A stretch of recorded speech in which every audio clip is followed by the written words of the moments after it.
It's Wednesday, April 3rd, Thursday, April 4th, if you're on the East Coast, across the pond, or down under. And this, my friends, is Spaced Out Radio. Hope you had a great day and night. I am your host, Dave Scott, broadcasting to you live from the Great White North, on top of the mountains of central British Columbia, right here at SOR headquarters. We welcome you to tonight's show, including Deep Talk Radio and Revolution Radio. If you want to take a listen to our archives, they are free at youtube.com/Spaced Out Radio. Just do me the favor, hit that subscribe button. Our website is spacedoutradio.com, where we have a plethora of features for you. Rock out to Bumblefoot. Do a little shopping at our Spaced Out Radio store. Read up on Captain Shirk's SOR Newswire, and much more.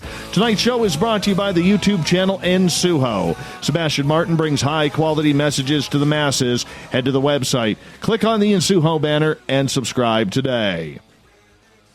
John and Stacey Edwards started their journey into the mystery of the paranormal way back in 1997 when they shared the paradigm-shifting paranormal experience together. That event sent them down the road together that not too many people have traveled, especially back then, investigating the paranormal. After running several organized paranormal teams, John and Stacey started a podcast along with a few full-length documentaries which can be seen on their YouTube channel, as well as lecturing and public appearances. Since 2012, John and Stacey have been investigating on their own, joining other teams for a night to share ideas and theories. Their website is paranormalsideshow.com. I hope you check it on out. Then at the bottom of hour number 3, we got the SOR Newswire, brought to you by Paranoia Magazine. John and Stacey Edwards, thank you so much for coming on Spaced Out Radio tonight. How are you? Oh, we're doing great, Dave. Thanks for having us. Yeah. Very much enjoy the fact that you guys are coming on with us tonight. And, you know, we probably ignore the paranormal a little too much on this show, because when it comes to ghosts and spirits, there's so much animosity between paranormal teams that I find it very, very difficult to do this. You guys work on your own. And Stacey, I'm going to start with you because it's way past your bedtime. In regards to starting paranormal teams, you guys work alone. Yes, you work with other teams as well, but why do this adventure on your own?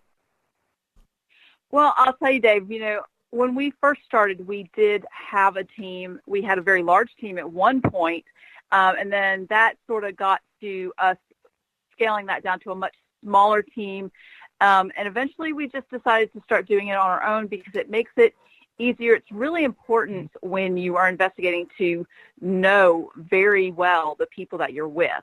So when you're on a larger team or when there's people coming and going all the time, you know, it's harder to keep track of, you know, their noises or their temperament. You don't really know that much about them. So it's a lot easier for us to be by ourselves. There's more of a fear factor there because it's just two people in a location. You know, we know each other, we work well together, and, you know, we know everything that's going to happen on the sound, like we know what each other sounds like. And, you know, it makes it a lot easier for us to get really good evidence. And there's also the band aspect to it, is what I like to call it, because, you know, years ago I was in a band and you had the egos, and not that was all of it, but it does come up because there is drama in the paranormal from time to time, and, you know, it just made it a lot easier to take it with someone, like Stacey said, you know, with trust, and we absolutely know each other's sniffs and giggles and even the way each other breathes.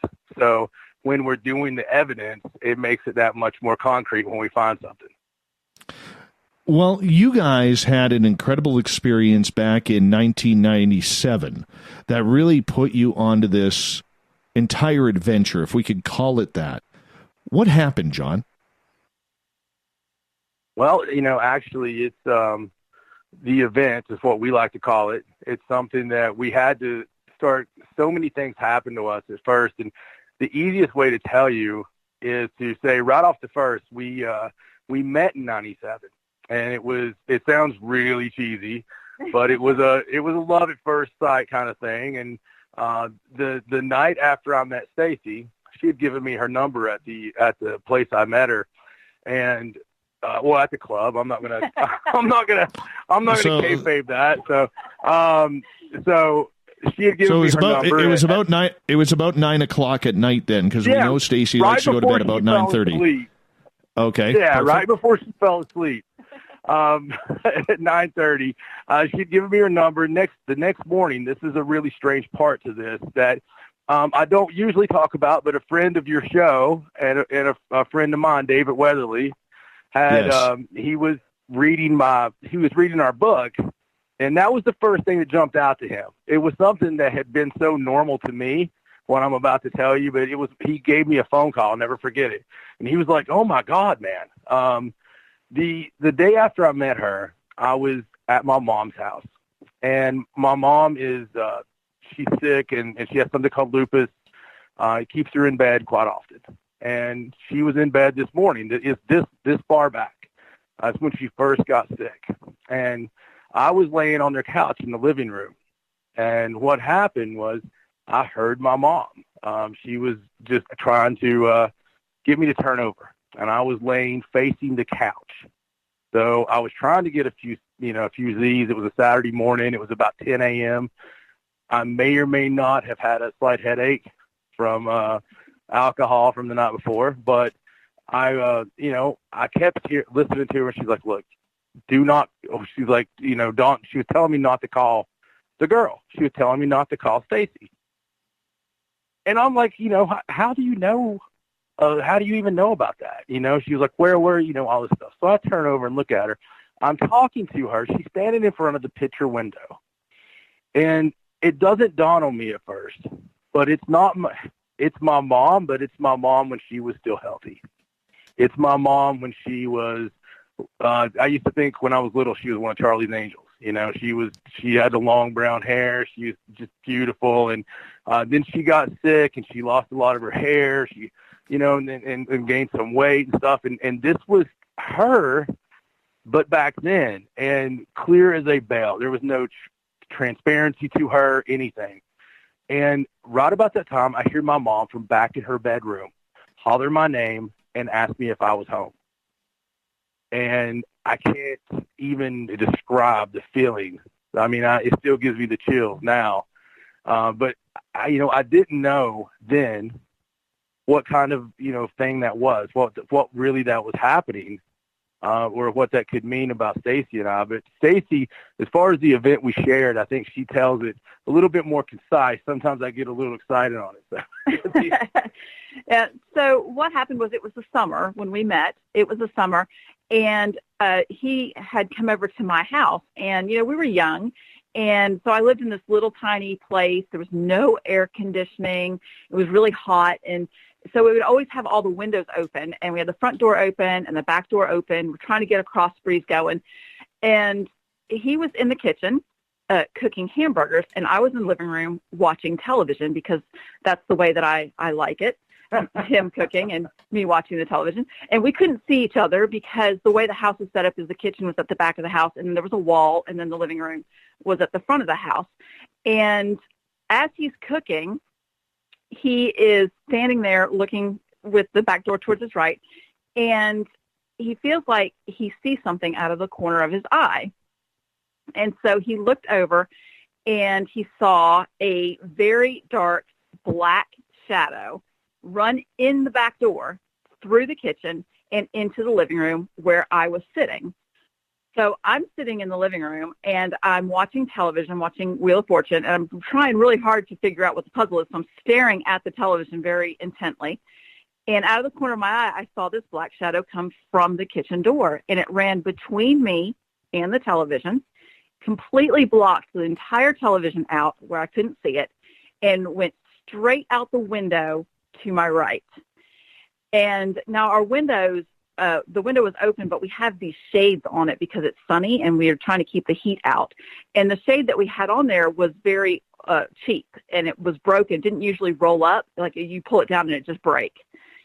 So as soon as that thing hit the window, that shade rolled straight up and started flapping. Like it went up so fast, it was like flapping around.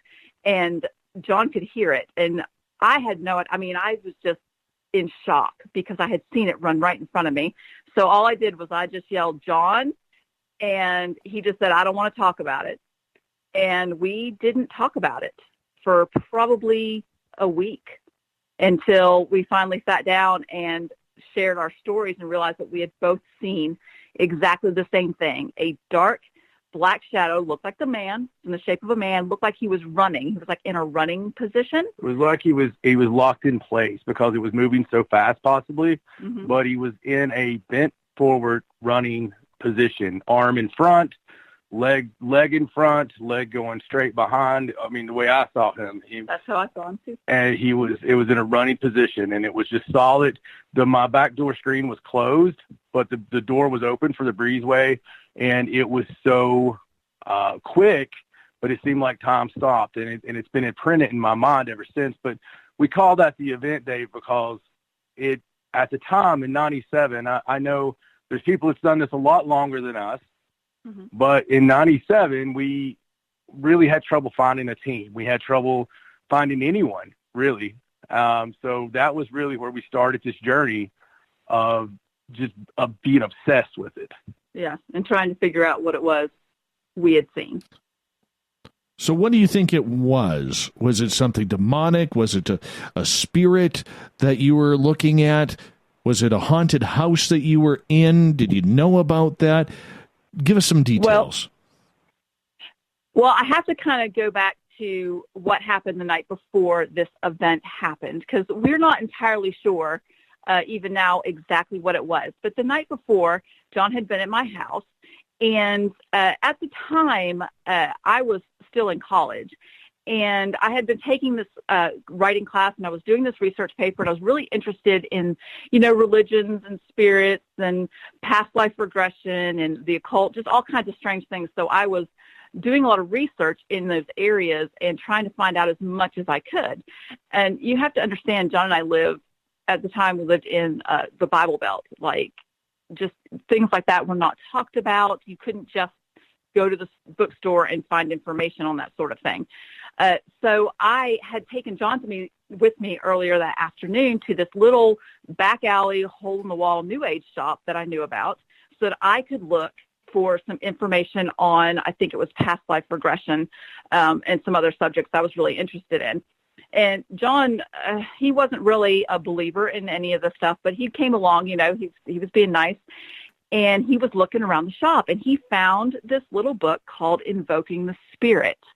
And so he picked it up. He's like, "I'm going to get this." And I was like, "I don't know if you should get that." He's like, No, I really want it. And I was like, all right.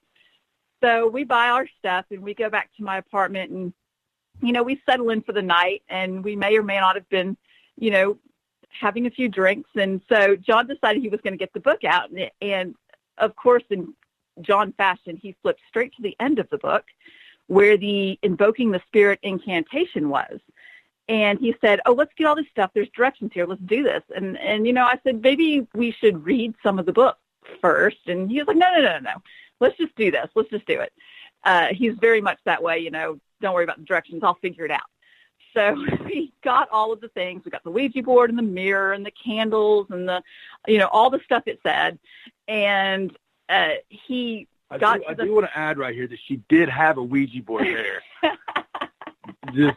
I want to add that this chick I had just been dating for a couple of weeks did have a Ouija board and mirrors and candles. I did have all the items. Yeah. Yes, I'll admit that. So John is very theatrical. Anybody that has ever listened to our show or knows him or seen him wrestling or whatever, they know how, theatrical he can be. And he has this deep, beautiful voice, and he can just make things sound so great. And so he flipped open to this incantation, and he gave it everything. I mean, his best production of it, I suppose. And he read the whole thing. He did the whole chant, incantation, spell, whatever it was. I don't remember exactly the wordage, but he did the whole thing. And we had, a couple candles flicker. Nothing really happened. We didn't think anything happened. So we were like, oh, okay, that was cool. And then we just left it. Now we realize that was not the right thing to do, but we just sort of put everything away and forgot about it and didn't think about it again until the next night. yeah, it came back very harshly. And of course, now we know, through the years, and we counsel others on the dangers of the paranormal. Did you not close the Ouija board? Did you not say goodbye? No, see, we didn't. Well, this was before we really understood, like, we kind of believed in it, but we didn't really understand what we were doing. We thought it was a game like everybody. She's being sweet. She believed in it, and I was having none of it that night because I'd had experiences, but of a different nature, not of the paranormal, the kind. It had been more in the ufology field, if you want to say. But it had still been a hushed subject because of my family's religion, and her family was the same way. Yeah, we both grew up in very strict religious. Look at you two. I was never taught, how to use a Ouija board and the rights and wrongs and the proper safe way. Stacey wasn't allowed to watch Disney. Mine wasn't quite that bad, but we still, it was still wrong to even imply that any of that could happen. Mm-hmm. Wow, look at you two being all rebellious 2 weeks into this relationship in 1997. And they've been happily ever haunted ever since. Yes. Absolutely. It's followed us every house that we have ever lived in ever since. So as we get closer to the break at the bottom of the hour, we got about 5.5 minutes before we got to go to our break. When you guys decided to take on this entire field, did you think it was just going to be about ghosts, Stacey, or did you think it was going to go down as many different paths as it has? Honestly, at first, it was just about the ghosts, about what we had seen, about, spirits. And like John said, I have always believed in that sort of thing and the other side. And I never had proof until that night, but, I always did believe in it. But at first it was just, for me, at least it was just about the paranormal, about the spirits, the ghosts, not necessarily about UFOs or cryptids or anything else. But as you do this and you start seeing the similarities and the things cross over, everything in the paranormal, it all tends to cross over, and there's so many similarities between every branch that you can't just stay on one track. Not really. Not if you're really trying to expand and learn and understand what's happening. Yeah, absolutely. Do you think that's John, to expand on that, do you think that's a flaw in what we see in a lot of paranormal teams?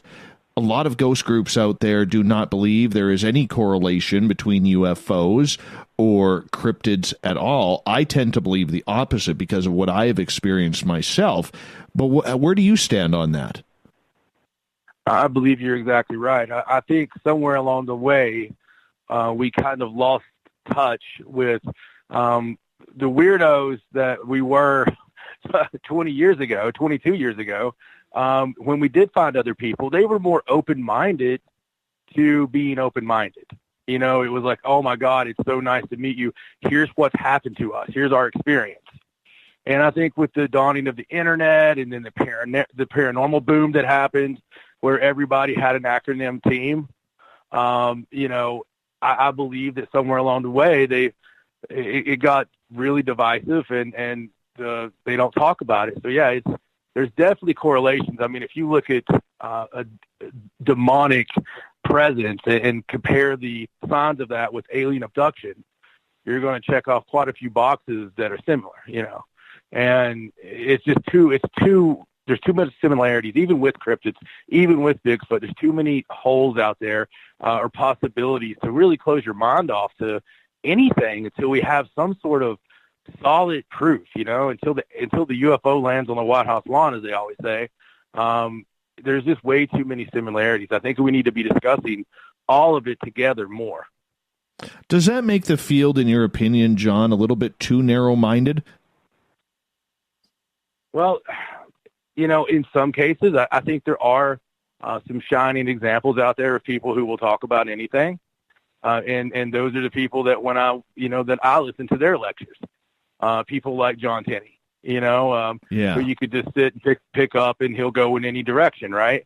and be able to talk about it. So I believe that there are people, in the field, in both fields or all three fields, that really look at it. But the conferences, unfortunately, are usually geared toward, the UFO Congress or the, Paranormal Con or whatever. And it's kind of separated a little bit too much. Well, the way I look at it, if you look at the top researchers in this field, and I'm glad you mentioned John Tenney because he's a good friend of this show. And if he's listening, John, nice tie. But nonetheless, you look at John Tenney, you mentioned, like, before we went on air, you've talked with David Weatherly in the past, who's another good friend of this show, and you look at a lot of good, solid researchers. Nick Redfern would be another one I would put on that list. And when you look at them all, they don't rule out anything. Yet you get these groups out there, as we got about 90 seconds before we go to break, that are completely all about, oh, no, UFOs don't exist, but I'm just a ghost guy. I don't want to buy into the Bigfoot theory or Dogman or alien abductions or anything like that. Not buying it whatsoever. And yet here we are. Right. These guys who are at the top of the game who are saying, yeah, this is all tied together. We just don't know how. Yeah, exactly. And these guys have been doing it for a very long time, document it for a very long time, not that they just put it on their profile yesterday. And they tend to see every side of it because you have to after you've seen so many things. Oh, I would totally agree. Stacey, what's your thoughts? I agree. I feel like maybe sometimes people are just haven't gone on the journey long enough. Like I said, for us at first, it was just about the spirits, and we didn't really look at the other thing. But as we went on our journey, as we learned more and researched more, that's when we started seeing all the connections. And so, for some people, hopefully, as they're on their journey, they'll start realizing it too and stop being just a ghost person or just a UFO person. It's just something that people have to figure out for themselves. Absolutely. John, Stacey, you guys hold on here because we are going to go to break here at the bottom of the hour. Our guests tonight on Spaced Out Radio, John and Stacey Edwards, Death and Beyond, and even up into the stars. Their website, paranormalsideshow.com. More Ghost Chatter right after this with John and Stacey, if Stacey stays awake. We'll be back.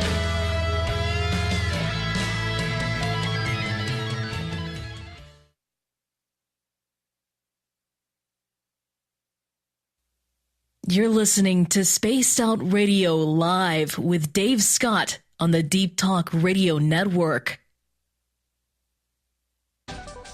Are you tired of being blocked, shadow banned, or placed in jail for simply posting your thoughts on social media? Social Media Freedom can take care of that for you. Social Media Freedom is the newest and one of the best free new apps that allows you the freedom to post what you want, when you want. It takes seconds to download from your app store. Come join the tribe at Social Media Freedom. It's time to set yourself free. Looking for a place to advertise at a very reasonable cost? Look no further than Spaced Out Radio. SpacedOutRadio.com has an advertising tab that you can click to check out our daily, weekly, and monthly packages to play on the radio, or our website including social media. From commercial spots to banners, we have it all.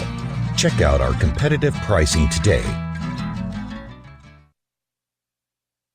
Did you know Spaced Out Radio runs 7 days a week? Hi there, this is Tessa Nicole Thomas, and I'm here to take you on a paranormal journey each Saturday and Sunday night. Why change the station when you have it all right here? Together, we'll hang out and share some strange and scary stories. And don't forget, we have Psychic Sundays as well, so come tune in Spaced Out Weekend. We get going at 9 p.m. Pacific, midnight Eastern, only at spacedoutradio.com, where we own the night. Are you intrigued by Paranormal Talk Radio? You'll love the new Paranormal Radio app from TalkStream Live. You'll find a great selection of talk shows covering UFOs, ghosts, strange phenomena, and much more. Download the Paranormal Radio app now and start listening to the very best in paranormal talk entertainment, including the network you're listening to right now, the Paranormal Radio app, free in Google Play and the iOS App Store. Coming up this September 21st and 22nd, all UFO eyes will be focused on Toronto for the 4th Annual Alien Cosmic Expo. Come listen to some of the biggest names and experiencers in ufology: Travis Walton, Paul Hellyer, Richard Dolan, Paula Harris, Grant Cameron, Randy Kramer, and Spaced Out Radio's own Dave Scott. Tickets are on sale now at aliencosmicexpo.com. Visit purpleplates.com today. For over 40 years, the Purple Energy Plates have been delivering amazing results for their many customers. Inspired by the great genius Nikola Tesla, the harmony, healing, and energetic effects of the plates have proven over and over to be beneficial and often miraculous to thousands of customers. Check their site for daily specials and choose from their many energy products. You won't be sorry. Visit them today at purpleplates.com. So, you love talk radio? Then you'll love TalkStreamLive.com. TalkStream Live is always on, 24/7, with the best streaming talk shows. Find your favorite talkers and discover some new ones. It's free, readily available online or on mobile with any smartphone or tablet. Finding your favorite talk shows all in one place has gotten a whole lot easier. Just go to TalkStreamLive.com. Be sure to download the free apps from Google Play or the iTunes App Store. Heading to Vancouver and looking for a night on the town? The Moose Vancouver is the bar that never stops rocking until 2 a.m. every night. The Moose has great food with everything on the menu from $6.95 to $8.95. Fantastic, vibrant staff and rock and roll that will bring you back to when the music was real, the hair was long, and the guitars were rocking. Get your party on at the Moose Vancouver, the official party bar of Spaced Out Radio. Coming soon to our website, spacedoutradio.com, is the SOR Space Travelers Club. For just $5 a month, you can get into a private area on our site where you can hang with other listeners in our chat room, post in our forum, and check out a bunch of exclusive content and store that won't be found anywhere else, including a nightly after-show party with Dave. It's going to be the best $5 a month you're going to spend. The SOR Space Travelers, only at spacedoutradio.com. You hear footsteps in the empty room above you. A rocking chair begins rocking by itself. Don't be afraid of the things that go bump in the night. Reach for Spirit Storybox, the iPhone app the Huffington Post UK called the only ghost hunting app you will ever need. Spirit Storybox. The spirits are telling their stories. Are you listening?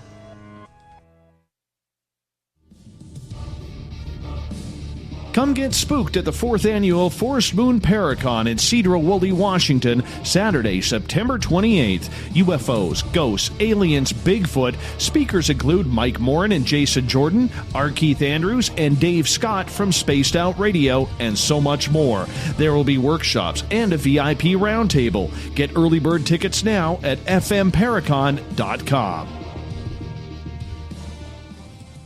A timepiece is a reflection of who you are, and what better way to show off the real you than with an Escape watch? Escape is a lifestyle brand accessorizing your days and nights. Choose to escape and create the life of discovery that you deserve. Dream, play, unite with your own personalized Escape watch. Head to escapewatches.com. There is no time like the present to enjoy your escape. Use promo code SMF2017 for your 20% discount today.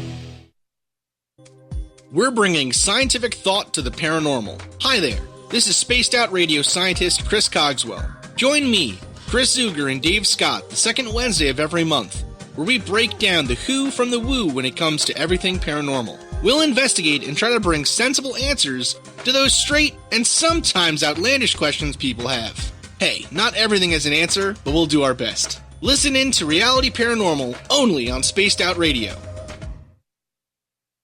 Hello, this is your guitar man, Ron Bumblefoot Thal, and I have to tell you, I love the response I get for Little Brother is Watching from Spaced Out Radio fans. It's amazing how music can inspire and make people think deeper about what's going on in the supernatural world. You can head over to my website, bumblefoot.com, to check out my music, my guitar workshops, my touring, even check out some of the hot sauces that I'm working on. And make sure you keep on listening, because with Spaced Out Radio, you know little brother is watching.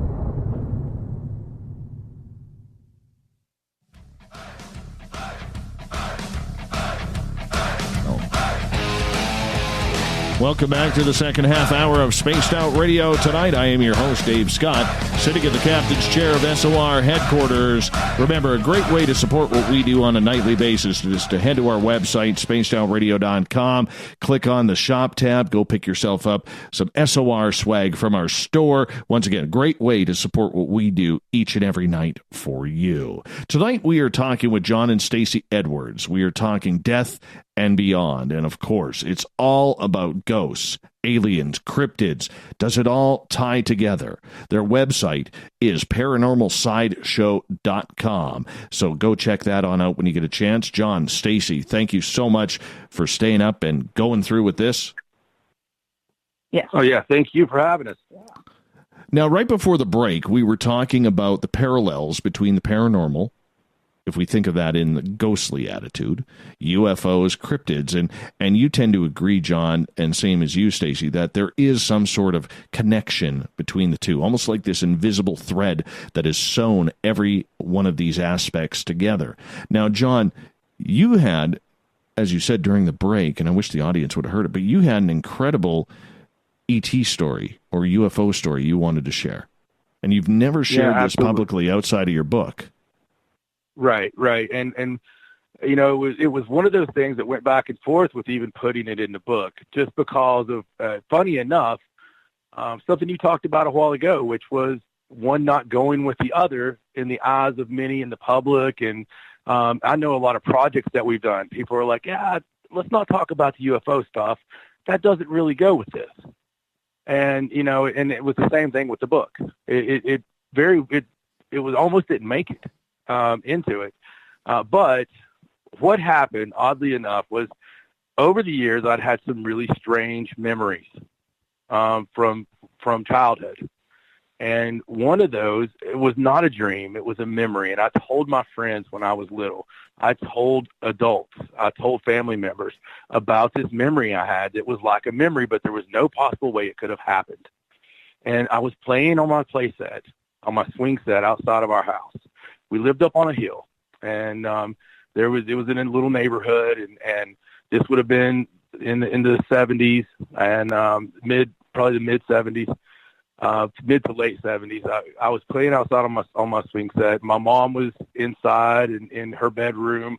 She had the window open, and you know, I could hear her talking on the phone calmly to her friend.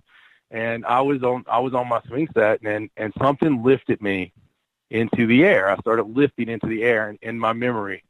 And I didn't feel scared. I wasn't scared. I could still hear her talking, but I kept going up and up and up, and I could see the swing set getting smaller. I could see the house getting smaller. I could see, everything around, just like you're going up in a hot air balloon.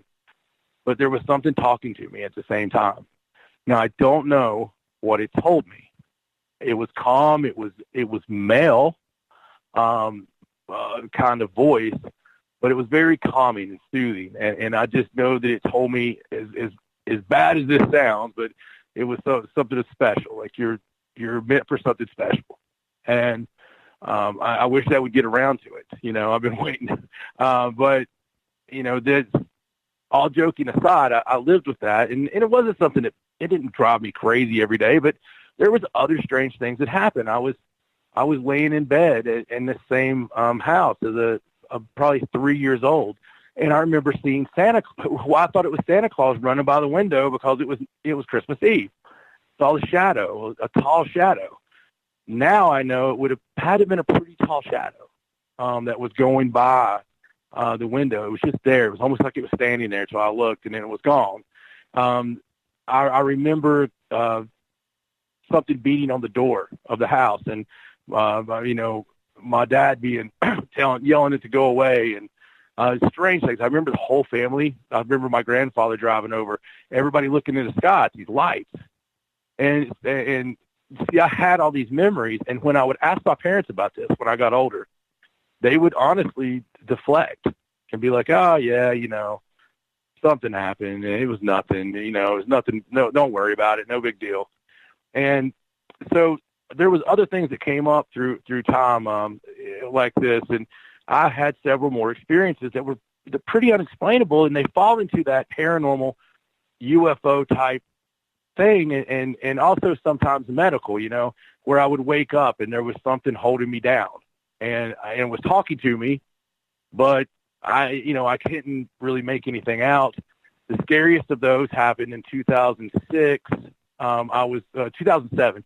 I was babysitting our 1-year-old at the time, and it was mid-morning, and I was laying with her in the floor where we had been playing or whatever, and she was just a 1-year-old baby, and I was facing her on my stomach. I fell asleep, and I woke up to something holding me down. I was totally awake, but I couldn't move any of my body parts, and I could see Ariana's face, and something just, I would have called it demonic at the time, because it was the voice I remember, clear as day, was more of a, just deep and guttural, but I can't remember a single word it told me.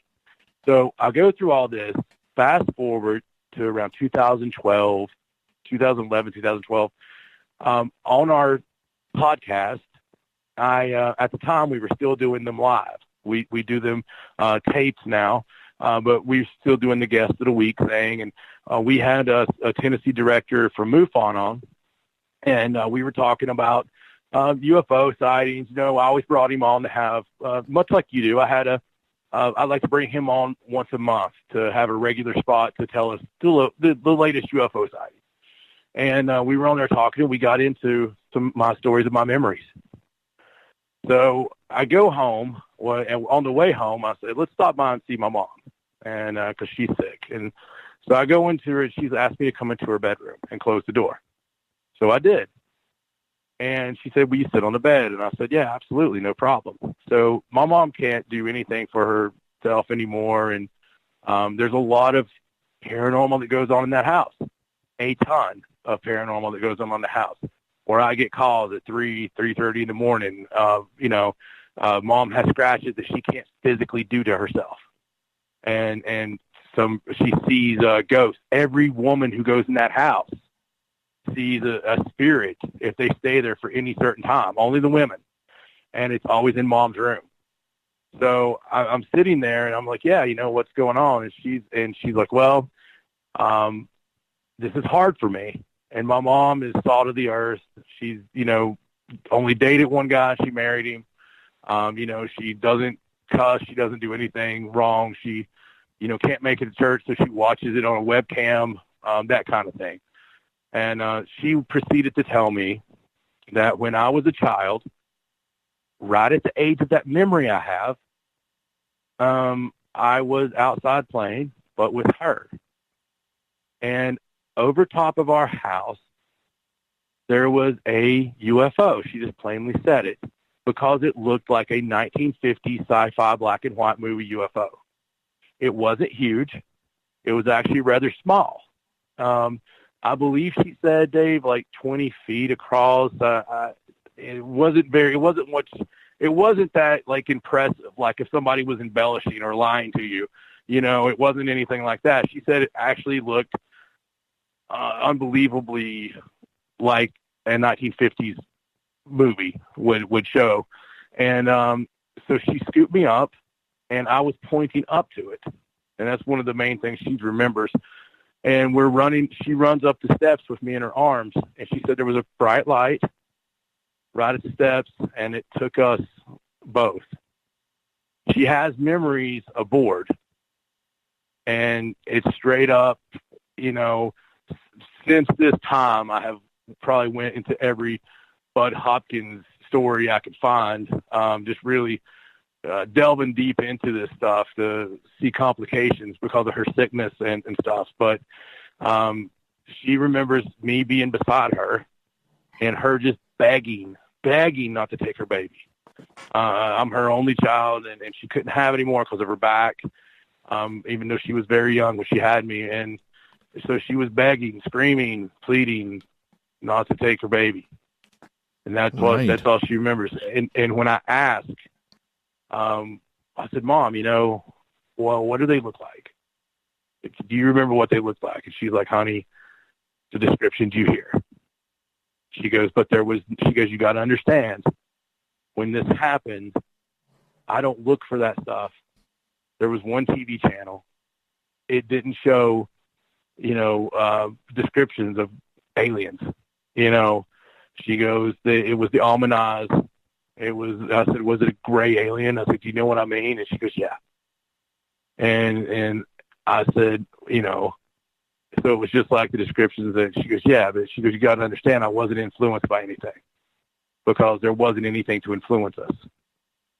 And, looking back, there was actually flaps around that time, and in that area.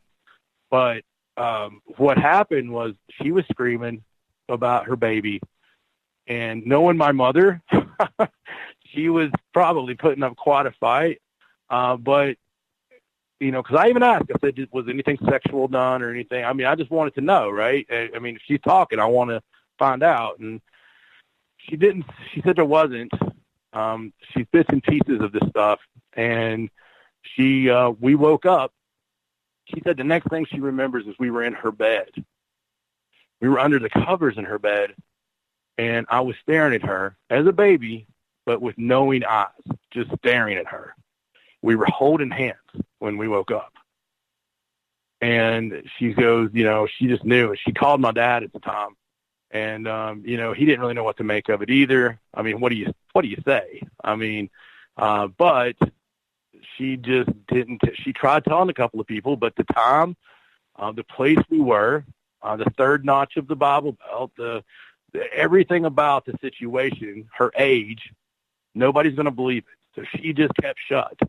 And she kept shut all these years. But when I found that out, I started thinking about the way her illness came on, other things that's happened to me, and in so much of the paranormal, so much of thinking that we had demonic issues going on through many years with Stacey and I, that really correlate to someone who is actually having abduction experiences, and including me laying there staring at my little girl. And, when we were the only ones home. So it all came around. It was just strange to me, like when you asked that question, it's really, that's what hit it home for me and us and really made it one field. Have you been an abductee since then? I really don't know. I know there's been things that's happened.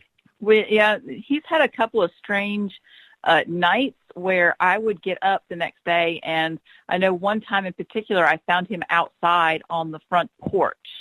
Absolutely no reason why he should have been out there. He wasn't drinking or doing anything strange like that. But he was outside, and I woke him up, and I brought him. It was kind of cold out too. And ever since that night, he's had a scoop mark on his arm, like the traditional looking little round with the cross in it kind of scoop mark. So, we've always assumed that was another abduction experience. Yeah, she looked it up. We weren't into ufology when that happened. Yeah. That was like 2004, and it was just, it was red still at the time. So she took pictures of it, and to this day, I still got it. That's when we found that, she was trying to figure out what that could be because it wouldn't go away. Mm-hmm. Well, it's sometimes weird how those marks either stick with you or they disappear very, very quickly. I had a situation, oh goodness, about a year ago now, where, it was just last summer, where, it was a hot summer night, and I slept without a shirt on, which is hideous enough to think of, being Ukrainian and all. And nonetheless, I get up, I was working in the studio all night, And Mrs. SOR was, fast asleep at 9:30 as per usual. I think she actually crossed her boundary, went to bed about 9:32. And anyways, woke up the next morning, and I had two about 4-inch long scratches on my back about an inch to an inch and a half apart. And they were like stuttering scratches. You know how when a cat scratches you, it kind of stutters? Right. Scratching. It's not a clean scratch. Anyways, she notices that, and she goes, "What happened to you last night?" I don't know.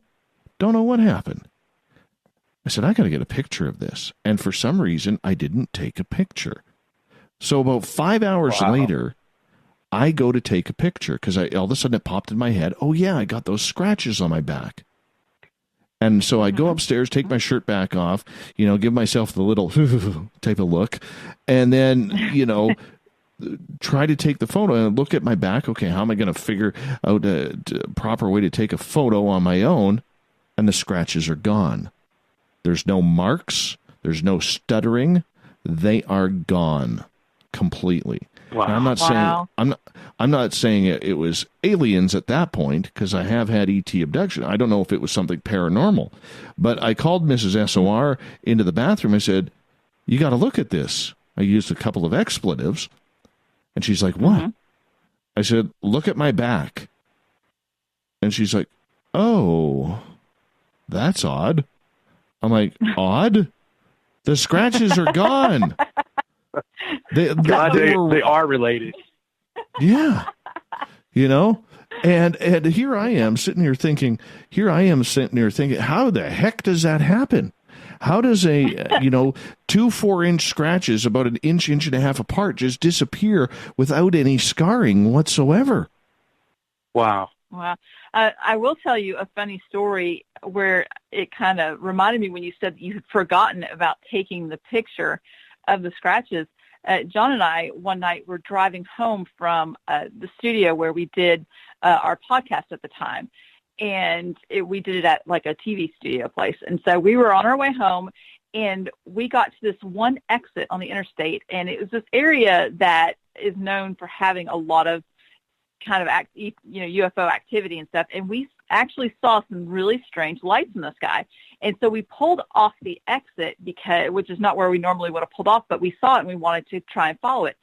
And we pulled down and we got to a gas station that's down there, and we saw what we thought was a UFO, and it killed our car. Like, our car stopped and was off for a minute, and then it was gone and our car started, and we were just like, wow, we can't believe we just saw that. And we were so excited because we were like, we've got to talk about this on our podcast next week. This is amazing.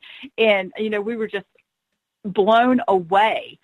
And get to next week, the podcast, we didn't even talk about it. Completely forgot about the whole thing for a long time, until it just so happened one day something happened that triggered the memory, and we were like, I can't believe that we saw that amazing thing and all that happened, and then we just forgot about it.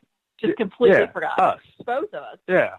It was like huge. It was textbook. And the light was right over top. Right when the light got over our car, it died. It completely died, like Stacey said, and then it came back, and it seemed like it was just, it just a split moment, really, just a minute or so, or maybe 30 seconds. I don't know. And but yeah, we totally forgot it. We didn't even talk about it like later that night or the next day. And it was probably months, and something triggered it, and we were just like, wow. And that's what you were saying there, really. We looked at each other right when you said that, because that's so eerie. Well, the funny part about it is I've mentioned this story to David Weatherly and John Tenney off the air, and they have heard and actually had similar things happen to them as well, whether it was a scratching or just all of a sudden forgetting something had happened and then not remembering it for days, and there was no reason to forget it. It's almost like whoever it is, as we got about 2 minutes to go before break, they just want us to forget for some reason, put it out of our mind or our subconscious. It's really weird, Stacey. It is. It's very strange, and especially for us when we look for stuff like that specifically for our show, we try to, take mental notes and make sure we cover everything that happened, over the past week. And we really had a lengthy conversation about how we were going to talk about that on our show. And then it just went out of our heads. It's like sometimes we break into a frequency that we're, not supposed to see, not supposed to be part of. And I don't know how they do it, especially when it's a shared experience, to make us, forget. But it does happen, and it seems to obviously happen to quite often. Yeah, it seems a little bit strange when things like that happen, because these are the type of events, John, as we got about 30 seconds, that you shouldn't forget, that they should be ingrained in the type of business that we do, which is investigating the paranormal. Yeah, it's our life. And so you would think we would have that camera ready, right? Right off the bat.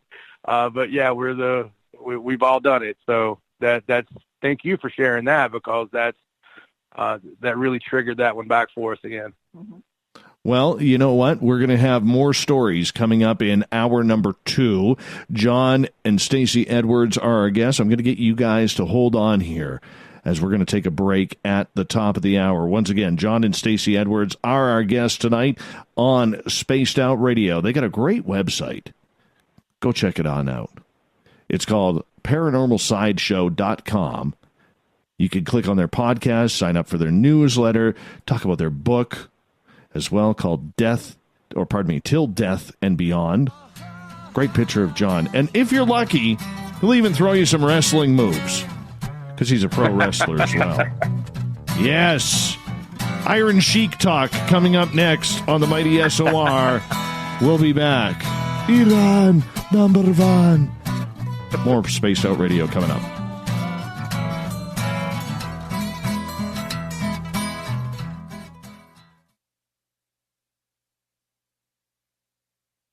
A timepiece is a reflection of who you are, and what better way to show off the real you than with an Escape watch?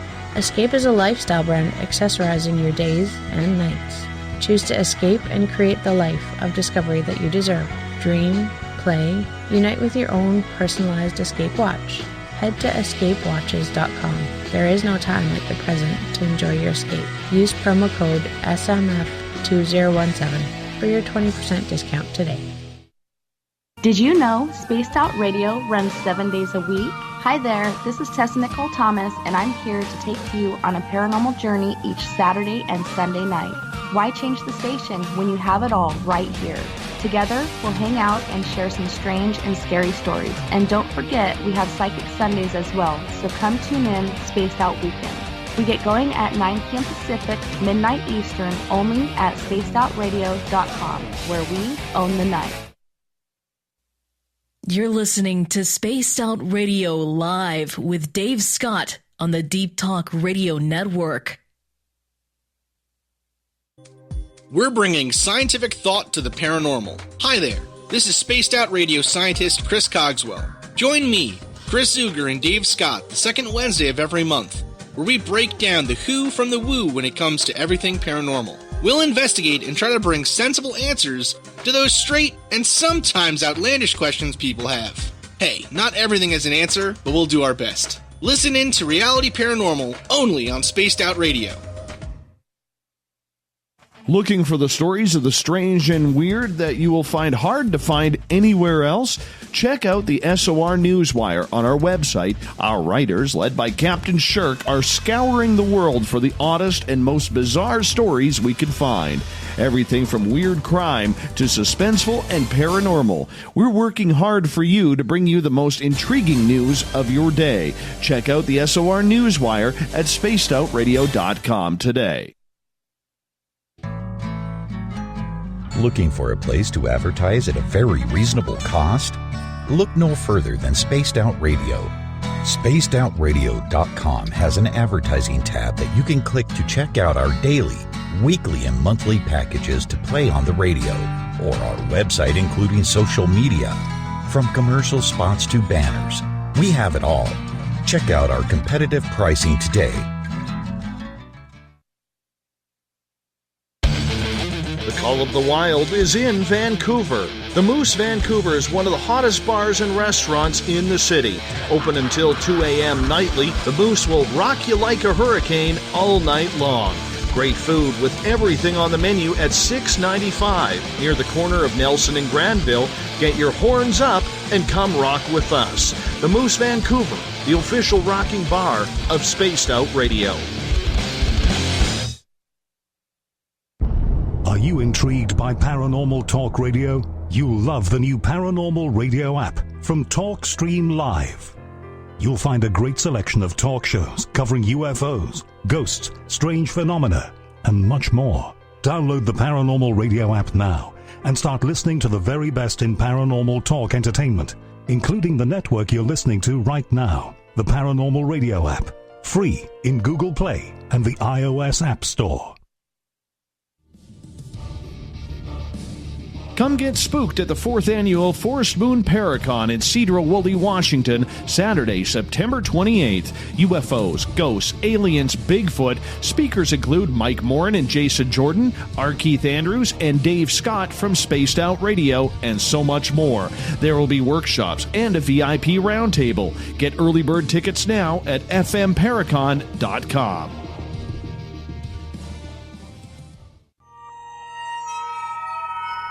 You hear footsteps in the empty room above you. A rocking chair begins rocking by itself. Don't be afraid of the things that go bump in the night.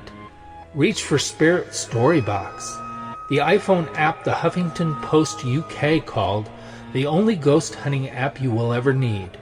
Spirit Storybox. The spirits are telling their stories. Are you listening? We are getting ready to relaunch the SOR Space Travelers Club at spacedoutradio.com. For $5 a month, you can join us for a plethora of features found nowhere else. Hang out in a private chat room during the show and after party.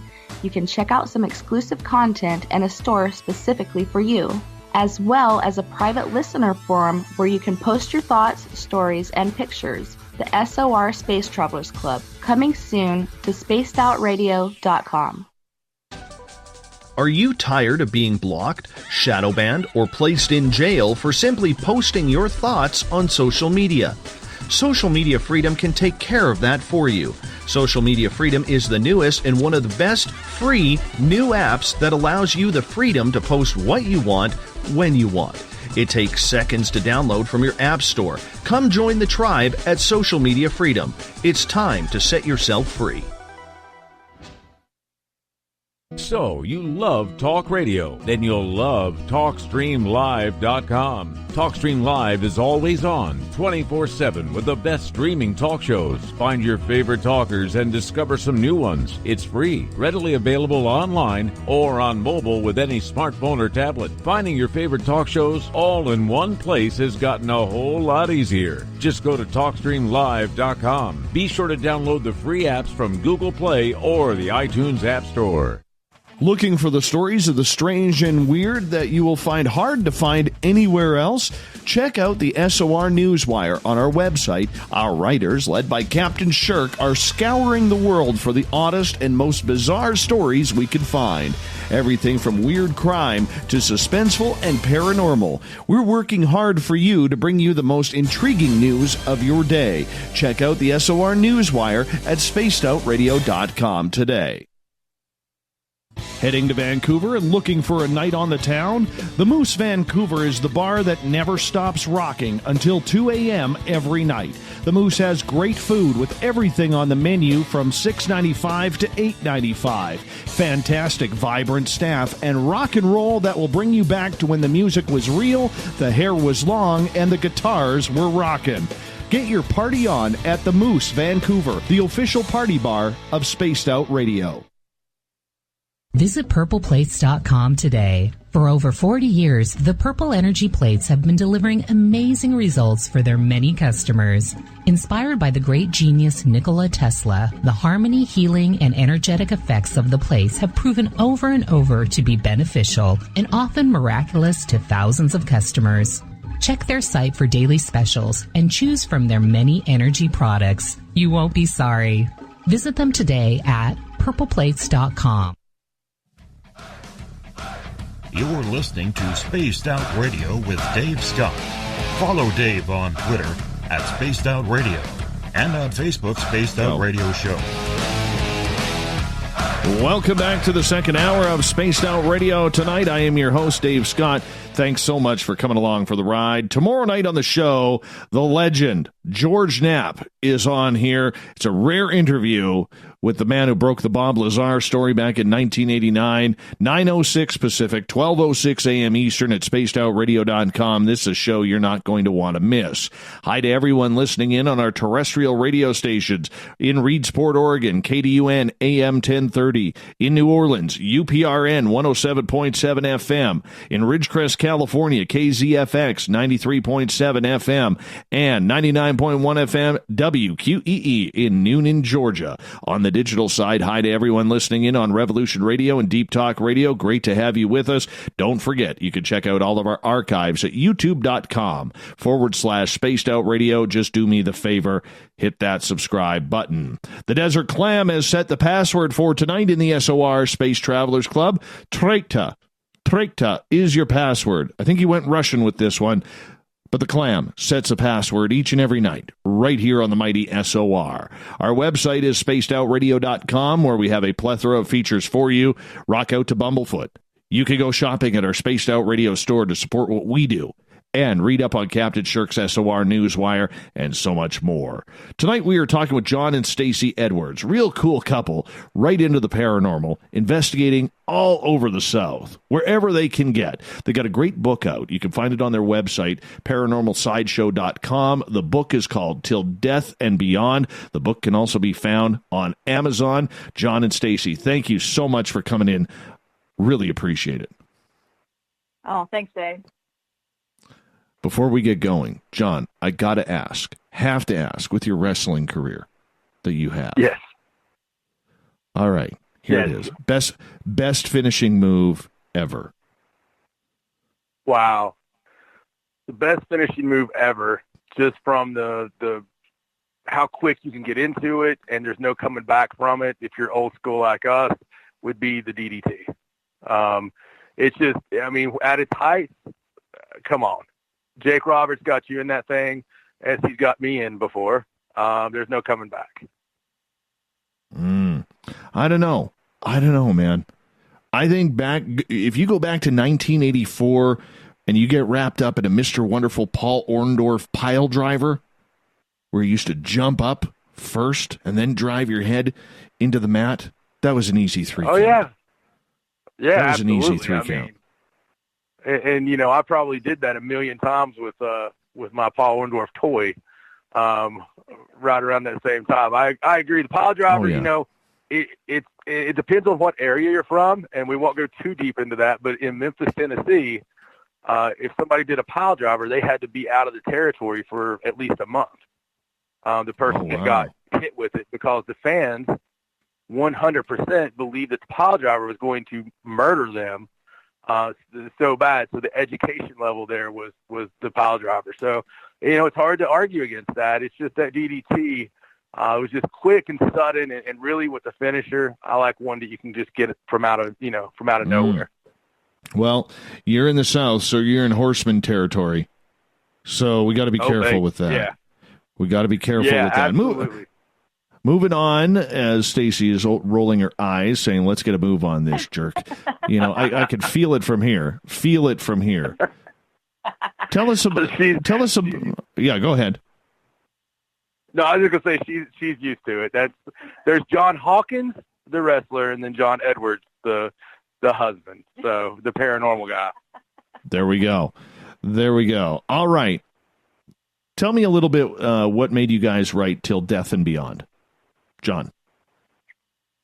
Well, actually, it was people had been asking us because of many of the stories that we had that, you know, hey, you guys should really put these stories into a book. People that listened to the show, people that had been around us, and honestly, we said his name a couple of times. We're going to owe him some royalties. But David Weatherly was actually talking to me on the phone and said one night, he's like, "Man, you should really put something together." I was like, "Well, I have." It was like the joke. There's a Family Guy scene that I always go back to, where Brian, the dog, is sitting there talking about his book, and Stewie is like, hey, how's that book coming? Got a protagonist, an antagonist, and it's like, shut up. Well, I wrote the book probably 4 times, and what was missing was Stacey writing the book with me, and that's really where it went. It was our story, and so going back and forth is the way we do it. We tell the stories like we communicate here, and we start with the event and kind of just let it all unfold, because there's been a plethora of just weird, just strange occurrences that when we put it all down, we were kind of like, geez, I mean, we still open the book and we're just like, wow, that's not even everything. So, right. And we felt like if we did put our journey down, starting as 2 people that weren't into the paranormal, and all the things that we learned along the way, the mistakes we made, which were plentiful, and what we learned from those, how we refined our method, and then just some of the things that happened to us, some of the weird things that happened to us. We're hoping that, somebody not only is entertained, but maybe they learned something from it.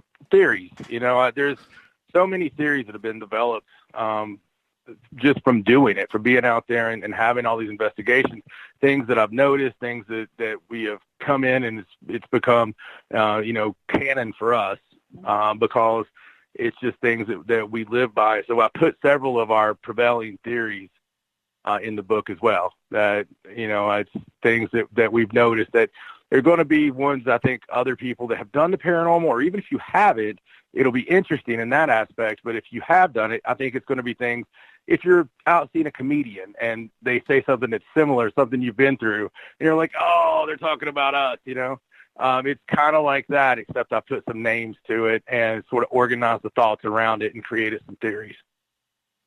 Well, I do have to cut us off right there, because when you bring up wrestling, people need to get their words in. Robin says the Ace Crusher / RKO, best finishing move.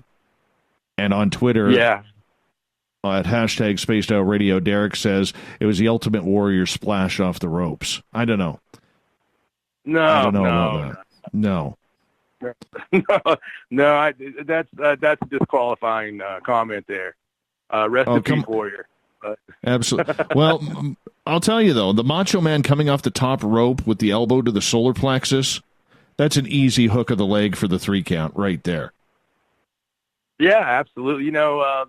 More recent days, the Rob Van Dam 5-star frog splash, that was from experience of a friend of mine who took that. He told me he had to change his underwear every time that happened, just from the force of that hitting.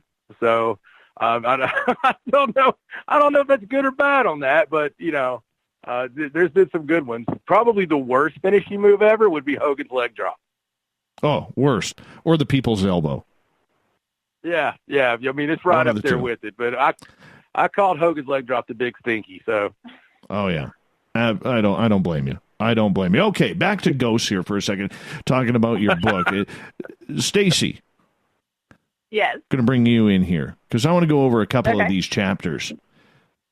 Okay. The money spell and other miscues. What's happening there?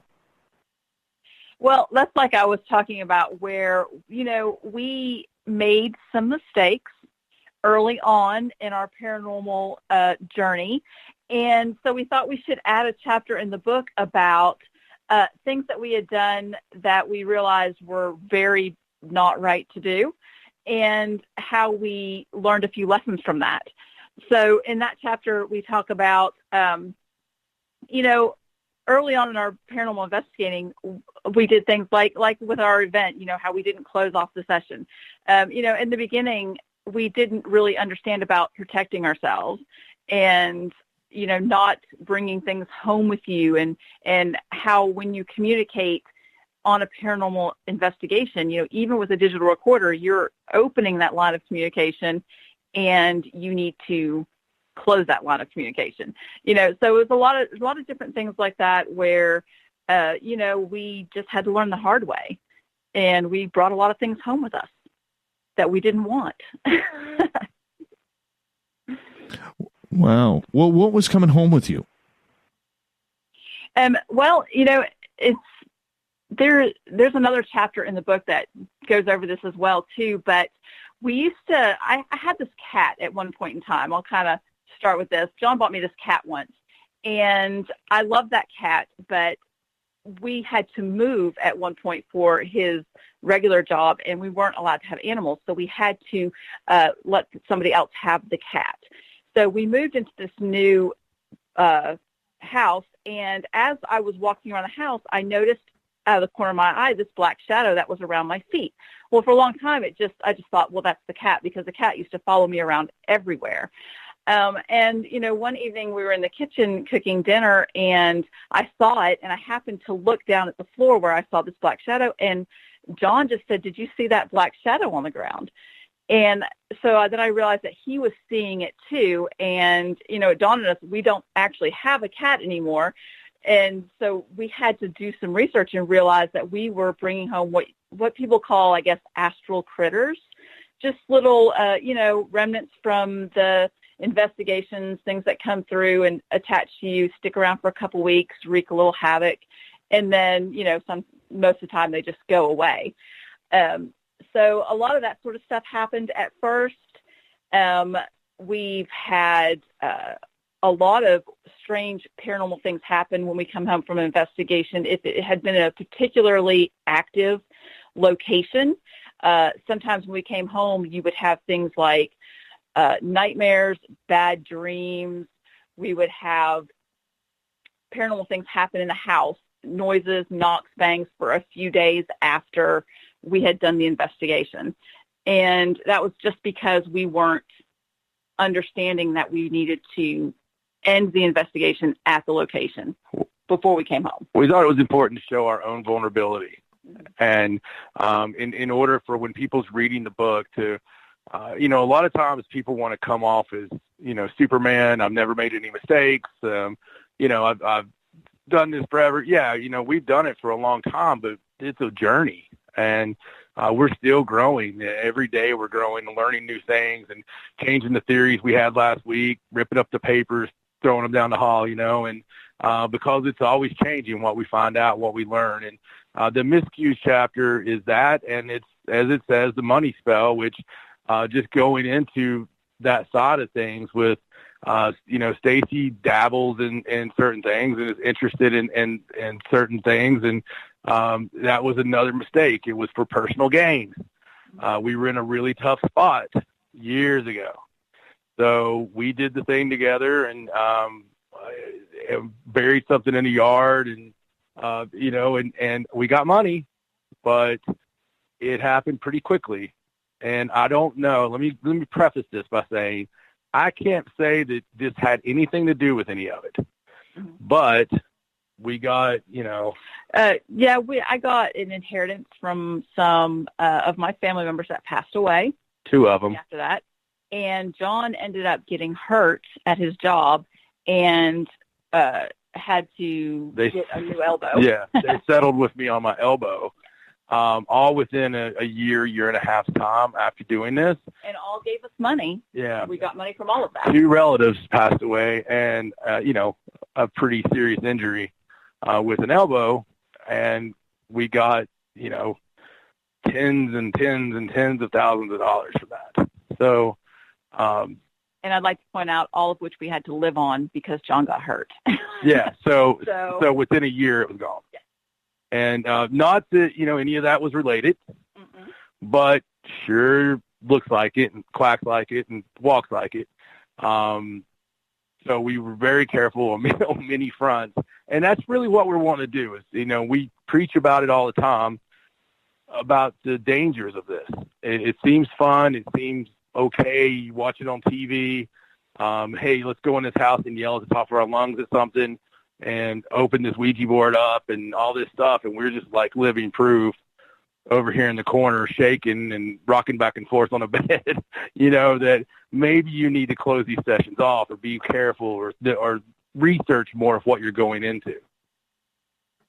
How do you protect yourself now? Because that is always such a big question for a lot of paranormal teams because there just seems to be so many ways to do it, and other teams just think it's a bunch of hokum to even try. That's true. And I'm of the opinion that protection is very personal. Now, for me specifically, I use crystals. I have ones that I like, that I feel like work for me. I make John necklaces with citrine because I feel like citrine is very protective for him. So we definitely do that sort of protection before we even go. We also make sure that we're prepared mentally to do an investigation. I know that sounds very strange, but if you are compromised in any way, if you're having a really hard time, or if you have some kind of weakness or what can be perceived as a weakness, and you don't really know what you're going into in a location, if there is something negative there, it will want to attach to you, and it will seek out that weakness. So we always try to make sure that we're in the right frame of mind, that, we're very mentally prepared. And we also, like I said, we started closing off all of our sessions. Before we leave the location, we state very clearly that we're done with our communication, that nothing can follow us home, that we don't want anything coming with us or attaching to us. And then, of course, that doesn't always work. Spirits don't just listen to you when you tell them those things. But, as far as protection goes, we make sure that we do all of those things in an effort to keep things at bay. And it goes more also with just the way we are investigating, right? So a proper investigation banter, if you will, just the way we talk with the spirits, the way we converse, the way we ask our questions with respect, or, we stay very respectful. We don't go in and ask for somebody by name. A lot of times we let the investigation develop itself, even if they're telling us, well, it's, Uncle Todd's been, setting things on fire or whatever.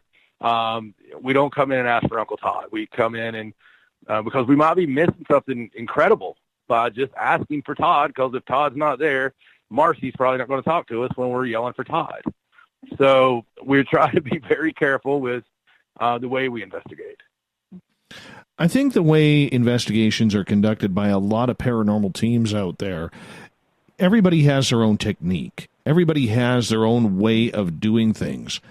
And a lot of that is similar because so many people, especially in the last 5-6 years, maybe 10 years, who've gotten into this, have only learned from paranormal television. What do you guys try to do differently to separate your investigations from what other people are doing? How do you get success from that? Okay, well, ours has been different from the first, from what you see on there, because of the way we had to develop it to start with. It was more residential. There wasn't a whole lot of renting buildings when we first started doing it. And, there wasn't a lot of paranormal, and there's a chapter in the book, Paper Booze. It's another one of the theories that I have, but there wasn't a whole lot of paper booze, as I like to call them, that were open for the public. And so we did more of a residential thing. It was a friend of a friend, or somebody at work had something going on. Oh, hey, you're the weird guys that look for ghosts, right? We have something. And so investigations were not a one-night thing. You didn't have your four letters on your chest and your flashlight on your side and, your laser pointer and your ray gun and go in for 6 hours. It's 6 weeks. It's a meet the people, have the conversation with them. And I took Wicklander. So I'm trained in advanced Wicklander in interview and interrogation, neurolinguistics. So I like to talk to and interview the client, not because I think they're lying, but honestly just to see if they believe they're telling the truth, if that makes any sense. So I want to see what kind of situation we have going on. I even look at the bookcase to see what kind of books they're reading, little things like that, what kind of influences we have. And we'll go through an interview sometimes and then come back a couple of nights later and do an investigation. I always tell them it's preliminary. We're trying to get to know this thing. And we'll be back when we get to know it. And we try to get that okay. Now, sure, there's ones where they're like, look, you can only do it this one night, and they live in an old funeral home, and we're like not going to turn that down. But for the most part, that's one of the biggest things with us is we like bells and whistles, but you'll get sweet technology out of me. I love ITC.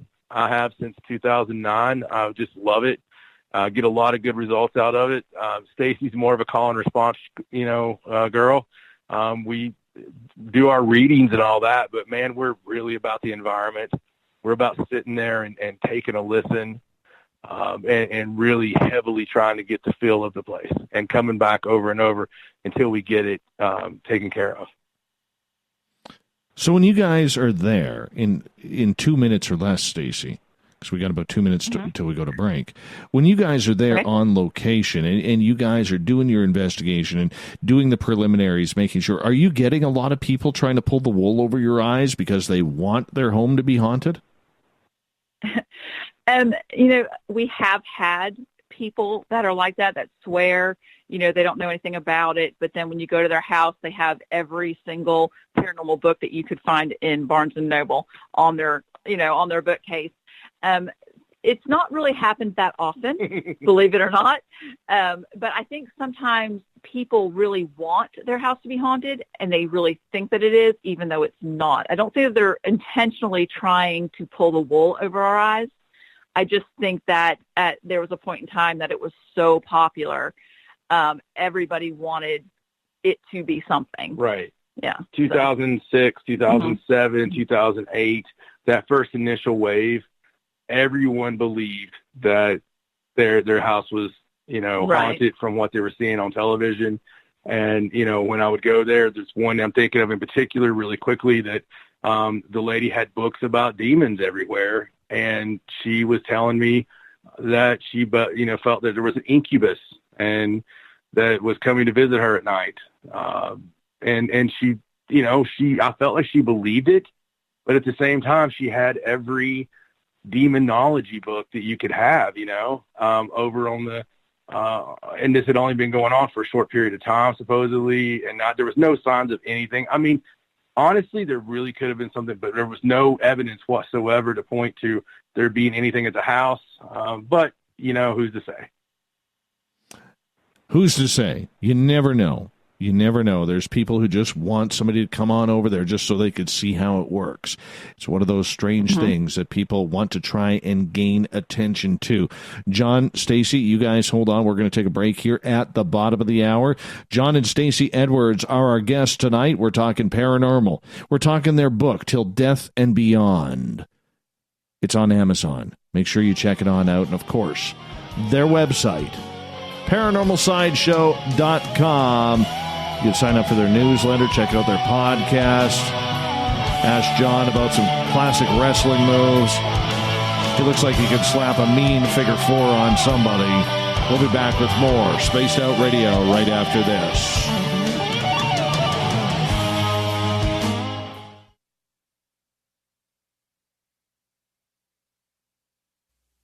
You're listening to Spaced Out Radio Live with Dave Scott on the Deep Talk Radio Network.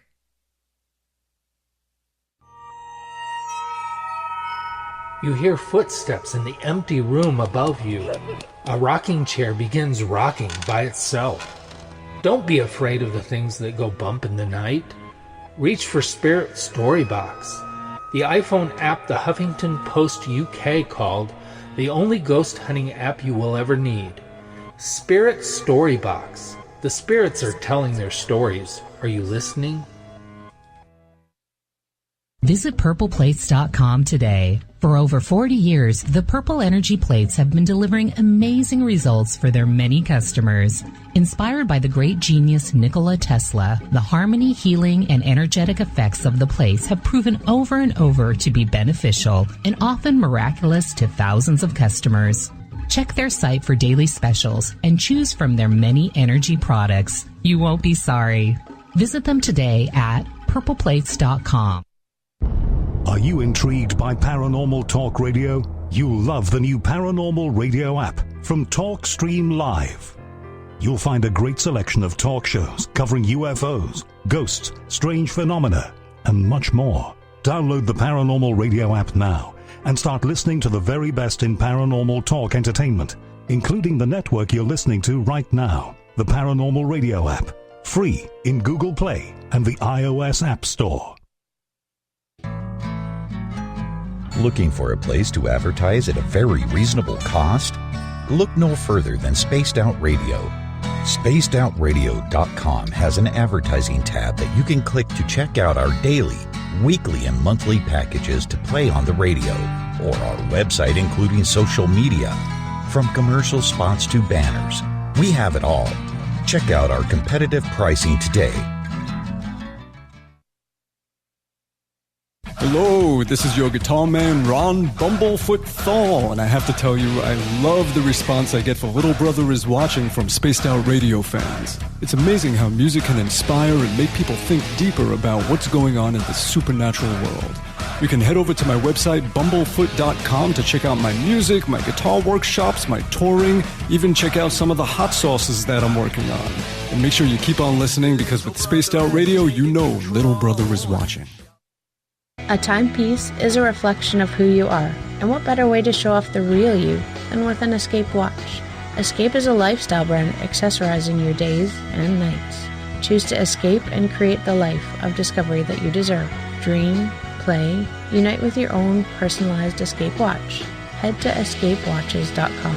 There is no time like the present to enjoy your escape. Use promo code SMF2017 for your 20% discount today.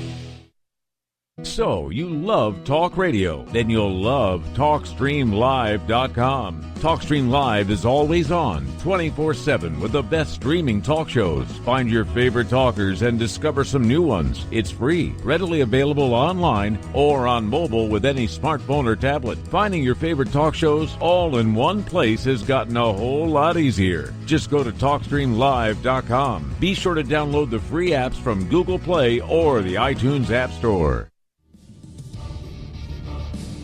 Come get spooked at the 4th Annual Forest Moon Paracon in Cedar-Woolley, Washington, Saturday, September 28th. UFOs, ghosts, aliens, Bigfoot. Speakers include Mike Morin and Jason Jordan, R. Keith Andrews, and Dave Scott from Spaced Out Radio, and so much more. There will be workshops and a VIP roundtable. Get early bird tickets now at fmparacon.com.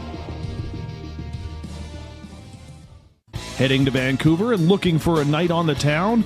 The Moose Vancouver is the bar that never stops rocking until 2 a.m. every night. The Moose has great food with everything on the menu from $6.95 to $8.95. Fantastic, vibrant staff and rock and roll that will bring you back to when the music was real, the hair was long, and the guitars were rocking.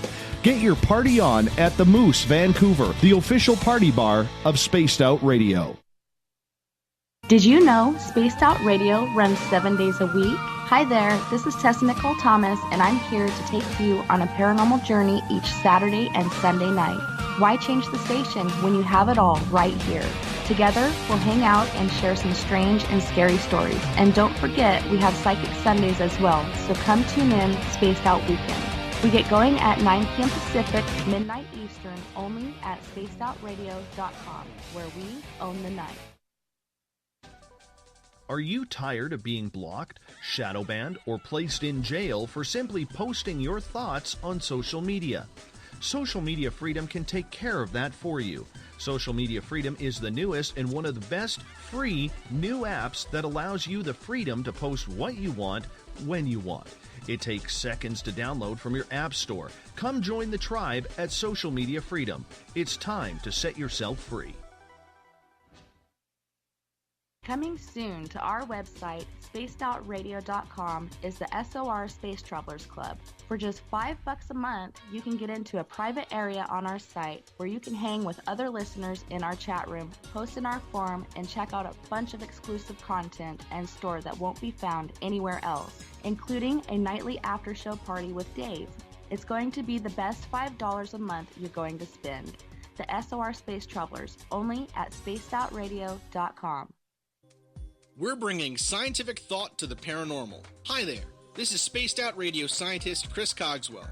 Join me, Chris Zuger, and Dave Scott the second Wednesday of every month, where we break down the who from the woo when it comes to everything paranormal. We'll investigate and try to bring sensible answers to those straight and sometimes outlandish questions people have. Hey, not everything has an answer, but we'll do our best. Listen in to Reality Paranormal only on Spaced Out Radio. Coming up this September 21st and 22nd, all UFO eyes will be focused on Toronto for the 4th Annual Alien Cosmic Expo. Come listen to some of the biggest names and experiencers in ufology. Travis Walton, Paul Hellyer, Richard Dolan, Paula Harris, Grant Cameron, Randy Kramer, and Spaced Out Radio's own Dave Scott. Tickets are on sale now at aliencosmicexpo.com.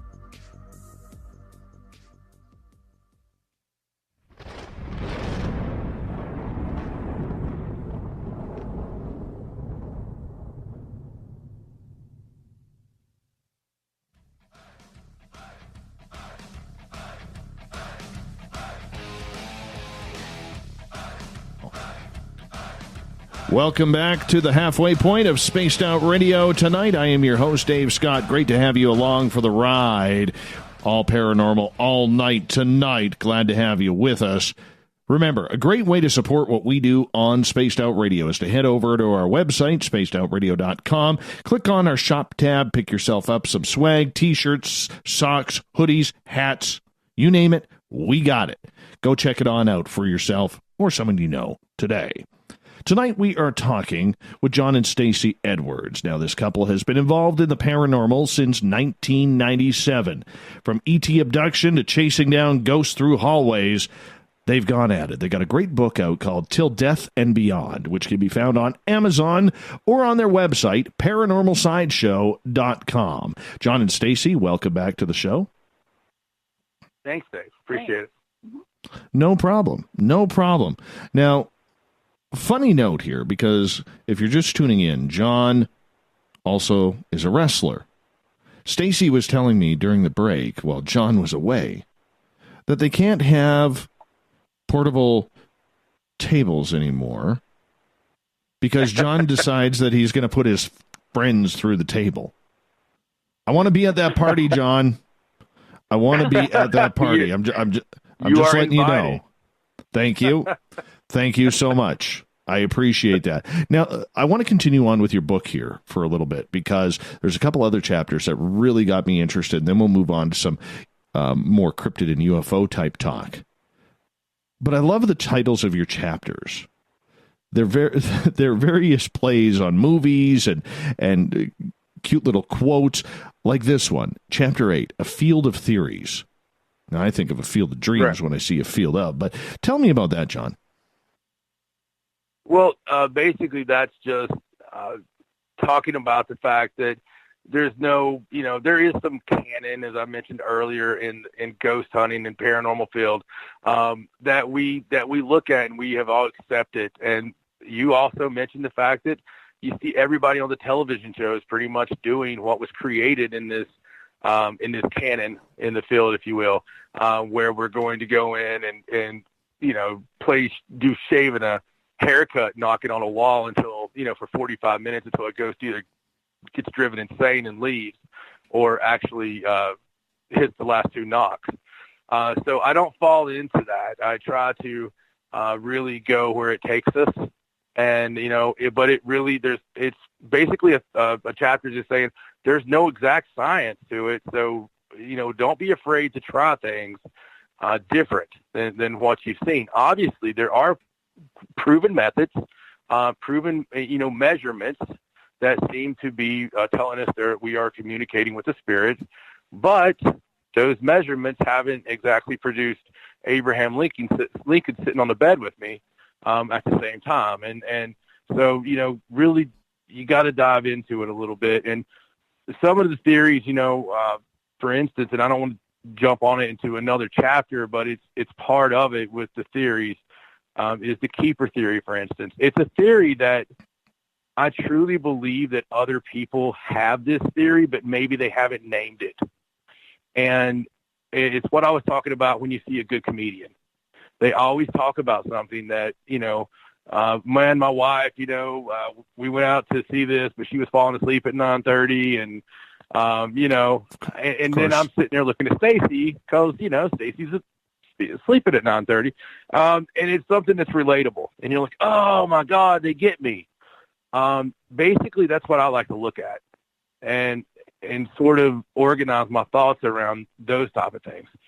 One of the things I noticed in the series was when we're having it on an investigation, we'll be having incredible call and response. We'll be having every gadget you can imagine just going off, and any ghost hunters out there right now knows what I'm talking about. You'll be getting the best evidence ever. You know, the psychic just passed out. The mail meter blew a gear because everything's going so good.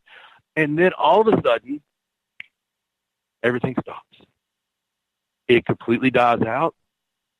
No matter what you do, the meters are not going to go up. There's going to be no EVPs. All you're going to hear static on the Frank's box or on the Shack Hack, on the ITC.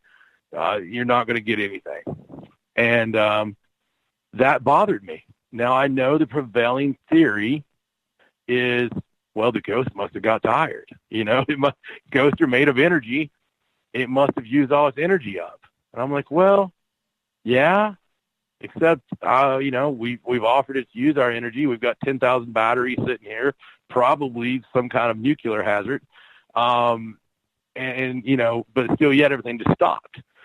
So as that went on, it was something I really kept my eye on. And, you know, we were at this place that it used to be a bank. It was a 100-year-old bank in Sullivan County, Tennessee. And when we were there, it had 4 levels, 4 different businesses. It was very intense. But one of those levels they had made into apartments, and we were in this apartment room.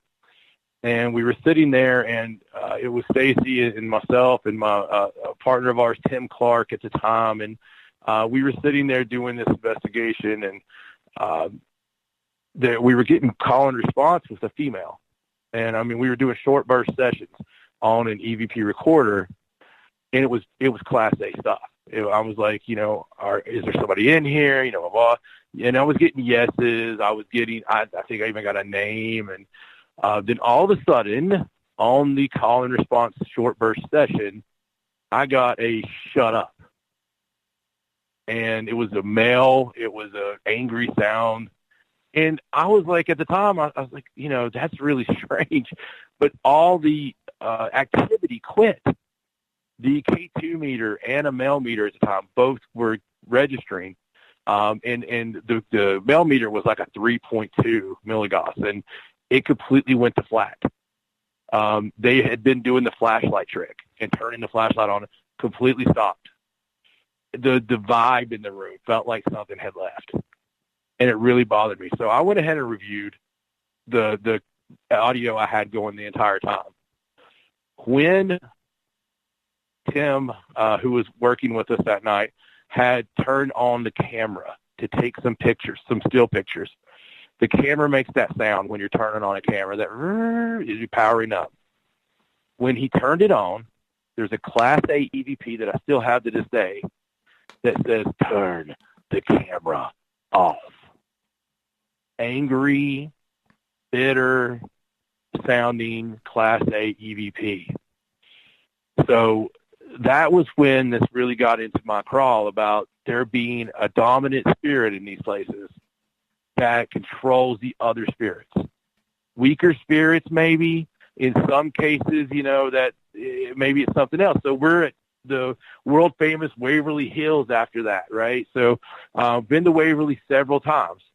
And this was one of the first times at Waverly. And when we're there, again, Tina, the owner of Waverly, she's like, "Hey guys, let me show you something weird." I'm like, "Okay." So she pulls out her security footage, and she's like, "Take a look at this." And this has been probably 10 years, no, longer than that, 12, 13, 14 years ago.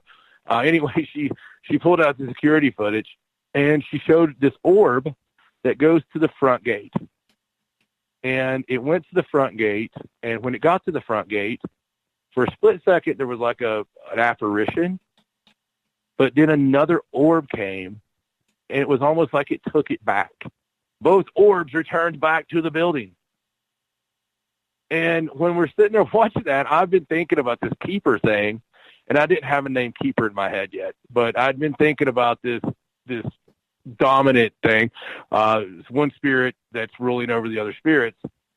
And with Waverly Hills, where there were so many people dying and desperate, having their ribs removed, sitting on that fourth floor, looking out, knowing that the next breath could be their last, what would those people do? What kind of deal would they do to just get another breath?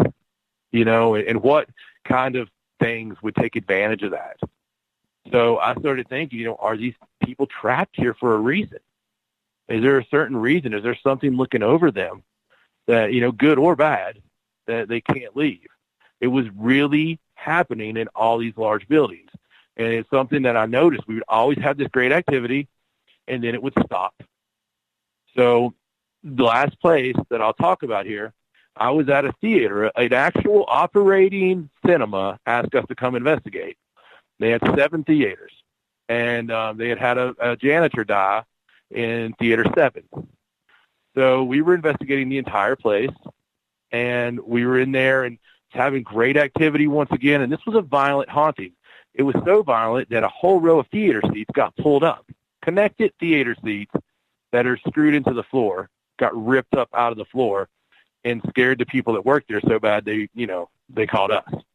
So we were in there, and I was getting some great call and response. I was getting some really good EVPs. And we were getting, the flashlight was where everything was going once again. Perfect. And it just stopped. It just completely stopped. And so I just asked on recorder, and I still have these recordings as well. I said, is there someone making you or asking you to not communicate with us? Is there someone who will do something to you? And the EVP, Class A, says the keeper will. So as I reviewed the static audio later the next day, up in its upper hallway, I also got something about the keepers coming. It completely creeped me out. Just the word, the name. But that's when I named my theory of the keeper theory, that in some of these larger hauntings, even it could be in a house, but I've seen it in the big hauntings, the hospitals, the jails, that there's some prevailing spirit, a dominant, darker spirit normally, that shuts these people up from talking to the people with the, with the recorders. Interesting. I have heard of that happening around here too. A team that I know went into an old Catholic school that was a First Nation school taken over by the Catholics. And this old Catholic priest who was known to abuse children there was actually like that gatekeeper, holding the spirits of these children back from crossing over. It was a real sad story. And that seems to happen. Like all of a sudden there's like these demonic type forces. Well, I shouldn't call them demonic, but evil type of spirits that are holding the good ones from being able to cross over. And what this team figured was that the reason why the priest was holding them there was because he felt if he let them go, or if everybody crossed over, that he was going to be very punishable to God because of his actions of abusing these children, both physically and sexually. And that's why he was holding them back. Yeah, absolutely. And that, Dave, that actually plays into several of our investigations. And a lot of times, Beehive Antiques, I think of right now, it's since been torn down, but it was a local hospital in a town that we were in. And a doctor had abused young children, was the story there. And he was apparently still holding them. It was another one of the ones that seemed like the keeper type thing, the one dark spirit. So that really falls into that. We've had a few of them that right with that same, in that vein of what you're talking about, which makes a lot of sense, that their sins and their guilt almost keeping them from wanting people to know, or they're afraid they're going to find out. So my question to you guys, and Stacey, I'll get you to answer this. When you're out on an investigation, what are you trying to solve? What are you trying to prove? Are you trying to help the spirits, or are you trying to just get the evidence to prove that is something strange is going on?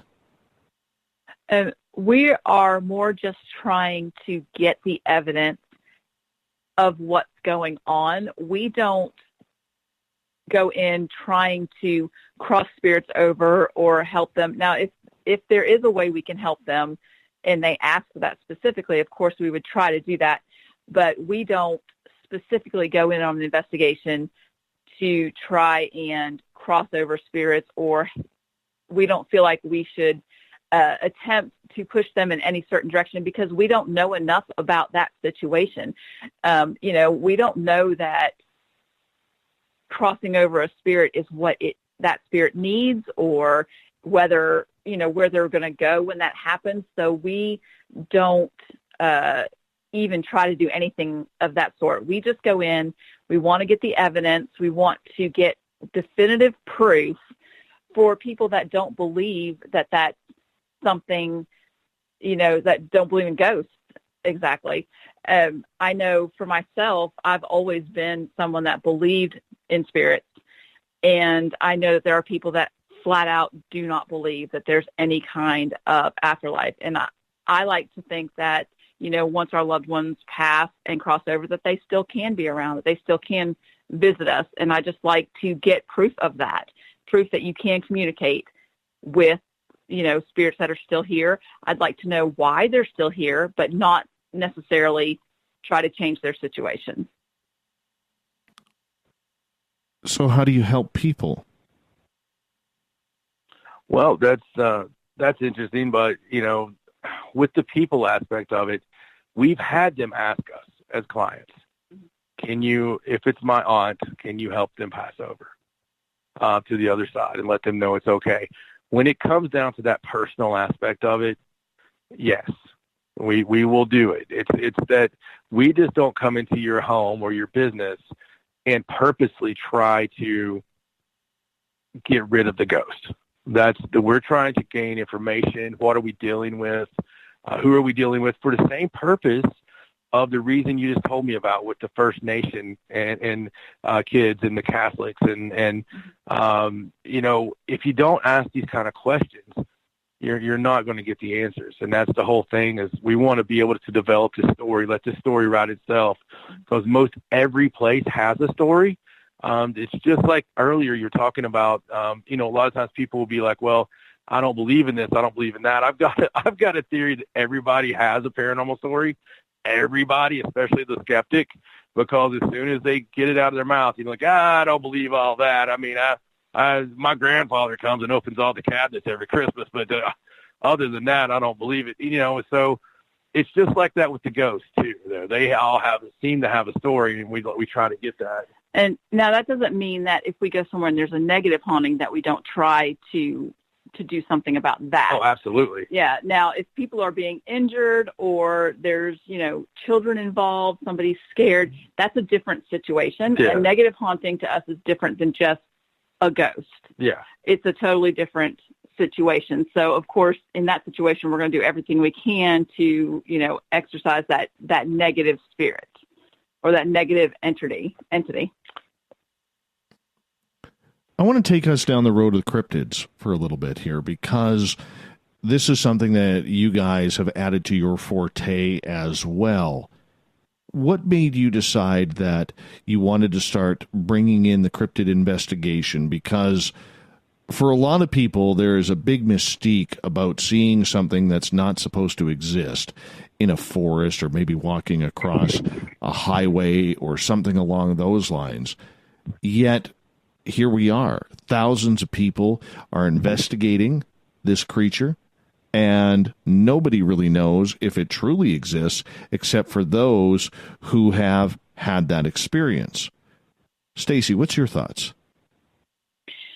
Well, I'll tell you, it has been kind of a journey, especially for me, with the cryptids. But I think it just goes back to learning as you go. I've learned a lot recently about Bigfoot and about the history of it and how it's been around in every culture and the Native Americans and all the stories. And it's hard to discount something that people talk about all over the world when they didn't have the ability to communicate with each other, that long ago. And also another aspect to this, sometimes you don't think, and I know for myself, I didn't really think, how could Bigfoot survive, without being discovered? And it just so happened a few years ago, we moved to Maine for John's job, and we lived in Maine for a few years. And when we're in a new location, we love to explore. It's one of our favorite things to just drive, just not even have a plan, just get in the car, drive, find abandoned things, haunted things, find what we can find, look at our new environment. And so we took a trip up into Maine, and there's a lot of the state of Maine that is not inhabited. It's lots of forests and a lot of, no paved roads, and it's unincorporated.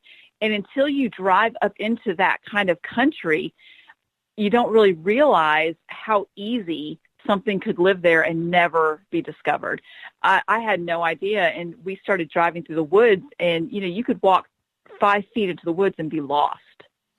And that's like here. Yeah, and until you see that for yourself, like I had never been that far north. I had never been in that kind of environment. And until I saw it for myself, it was really eye-opening for me. I was like, wow, this is a lot of places that Bigfoot is seen, in places like this. He could totally live here, and nobody would ever come across him. It's very strange. And, we had an experience, if you will. We were doing a vlog. And that's on our YouTube channel, but we were filming a vlog where we would just go out and hunt down, every little area has a local ghost writer that writes about all the hauntings.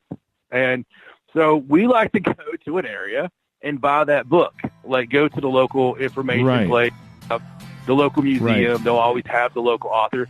So then we hunt them down. Hey, John, I'm going to get you to hold on right there. Let's continue the Bigfoot talk right after this. We're taking our break at the top of the hour here on Spaced Out Radio. Hour 3 coming up right after this.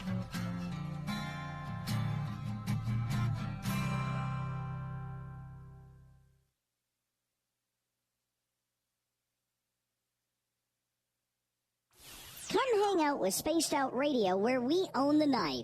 This is Carl. You can follow Dave on Twitter at Spaced Out Radio, and during the show, use the hashtag Spaced Out Radio to chat with us live.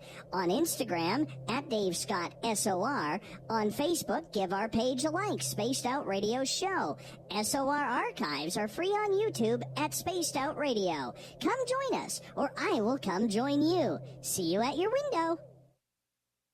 At spacedoutradio.com, we have a little bit of everything for you to stay up late.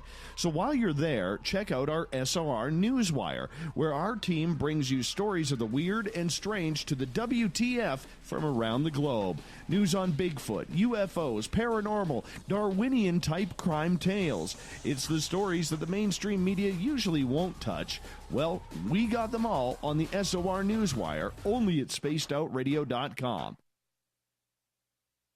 You're listening to Spaced Out Radio Live with Dave Scott on the Deep Talk Radio Network. Looking for a place to advertise at a very reasonable cost? Look no further than Spaced Out Radio. SpacedOutRadio.com has an advertising tab that you can click to check out our daily, weekly, and monthly packages to play on the radio, or our website including social media. From commercial spots to banners, we have it all.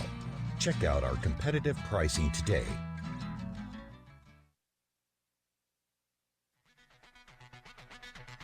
Come get spooked at the 4th Annual Forest Moon Paracon in Cedar-Woolley, Washington, Saturday, September 28th.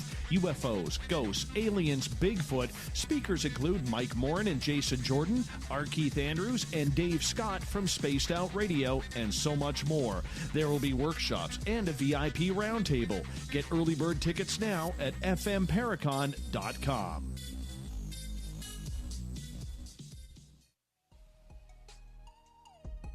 Canada's largest UFO conference is ready to roll in Toronto this September 21st and 22nd at the Alien Cosmic Expo. This year is about the experience. Listen to the stories of Dave Scott, Travis Walton, Paula Harris, Grant Cameron, Ryan Stacey, Richard Dolan, Leslie Mitchell-Clark, and more. Get your tickets now at aliencosmicexpo.com.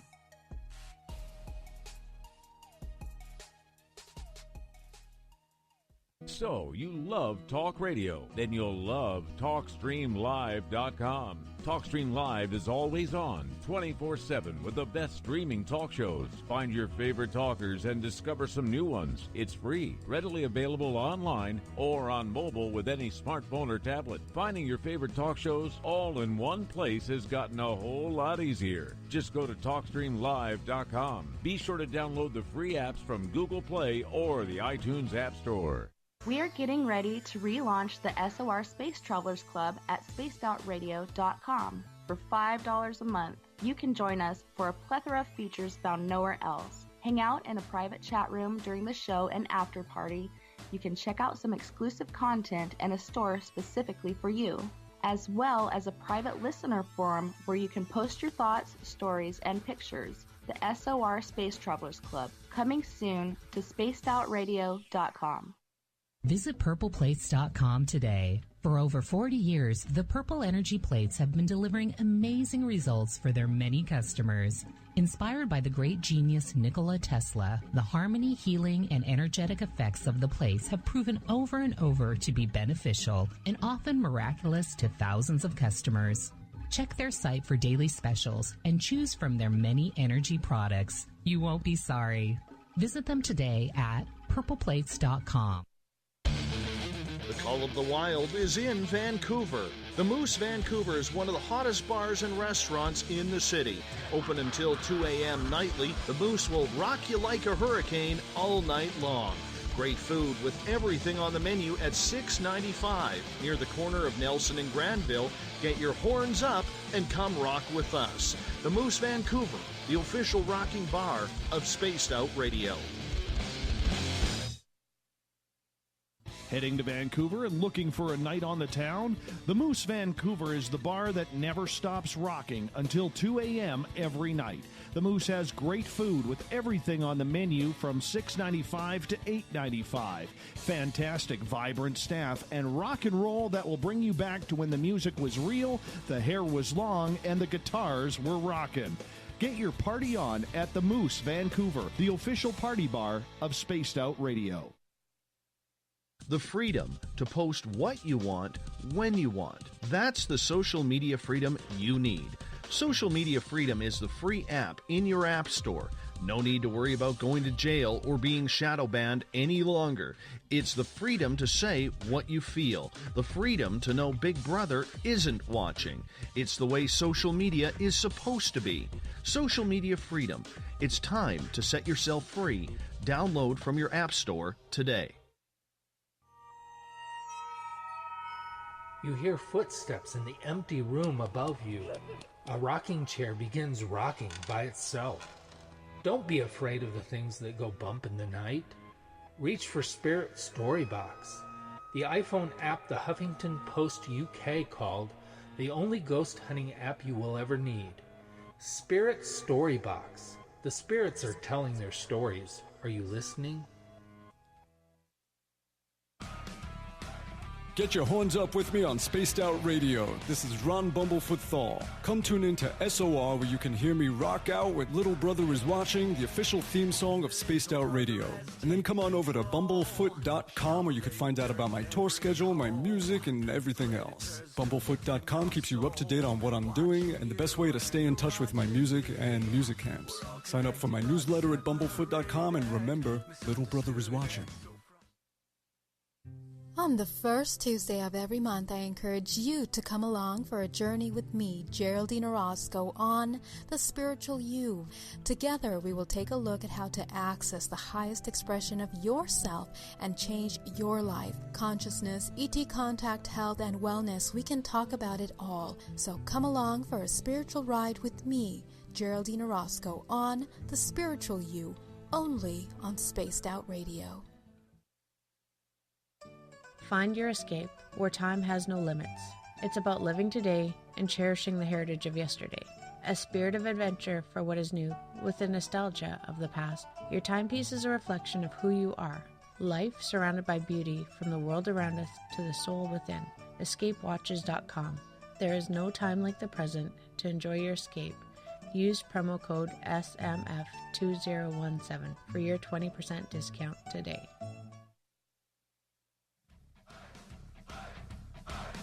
Would you like to connect with us? Head to spacedoutradio.com for all your latest show info. Now, back to Dave Scott and SOR. Welcome back to the third and final hour of Spaced Out Radio. Tonight, I am your host, Dave Scott. Great to have you along for the ride. Tomorrow night on the show, it's a rare interview. George Knapp will be live with us. Yes, from KLAS, from Skinwalker Ranch, from the Bob Lazar story. We're going to get into it all. 9:06 Pacific, 12:06 a.m. Eastern at spacedoutradio.com. Hi to everyone listening in on KZFX 93.7 FM in Ridgecrest, California, UPRN 107.7 FM in New Orleans, in KDUN, AM 1030 in Reedsport, Oregon. I'm in Ridgecrest, California, by the way. And WQEE 99.1 FM in Noonan, Georgia. Hi to everyone listening in on Revolution Radio and Deep Talk Radio. Great to have you with us. Remember, you can check out all of our archives. Go to youtube.com/Spaced Out Radio. Just do me the favor, hit that subscribe button. The Desert Clam has set the password for tonight in the SOR Space Travelers Club. Trekta. Trekta is your password. Make sure you use it wisely, Space Travelers, as a clam. Set the password every night here on the mighty SOR. Our website is spacedoutradio.com, where we have a plethora of features for you. Rock out to Bumblefoot. Do a little shopping at our Spaced Out Radio store. It's a great way to support this show, and read up on Captain Shirk's SOR Newswire and so much more. For the final time tonight, we introduce our guests, John and Stacey Edwards. They are paranormal investigators who also investigate UFOs, cryptids, any type of weird and strange. They are there. They got a great new book called Till Death and Beyond, which can be found on Amazon, as well as their website, paranormalsideshow.com. Thank you so much for being with us tonight, guys. Really appreciate you taking the time. How are you? Oh, we're doing great. Thanks so much for having us. We're having a blast. Oh, this has been a very, very fast show. And right before the break, John, we were talking about Sasquatch and why you guys are looking for it. And you want to continue where we left off? Yeah, absolutely. And we were decided to take the vlog camera out, and we had been chasing down these local legends. It seemed like a real fun idea for us to do. We've produced several documentaries, a couple of which we do for free on our YouTube. That and we just love doing them. There's a labor of love, and so instead of doing full-fledged documentaries and all that, we decided, hey, let's just get some cameras and start vlogging a little bit. So we were.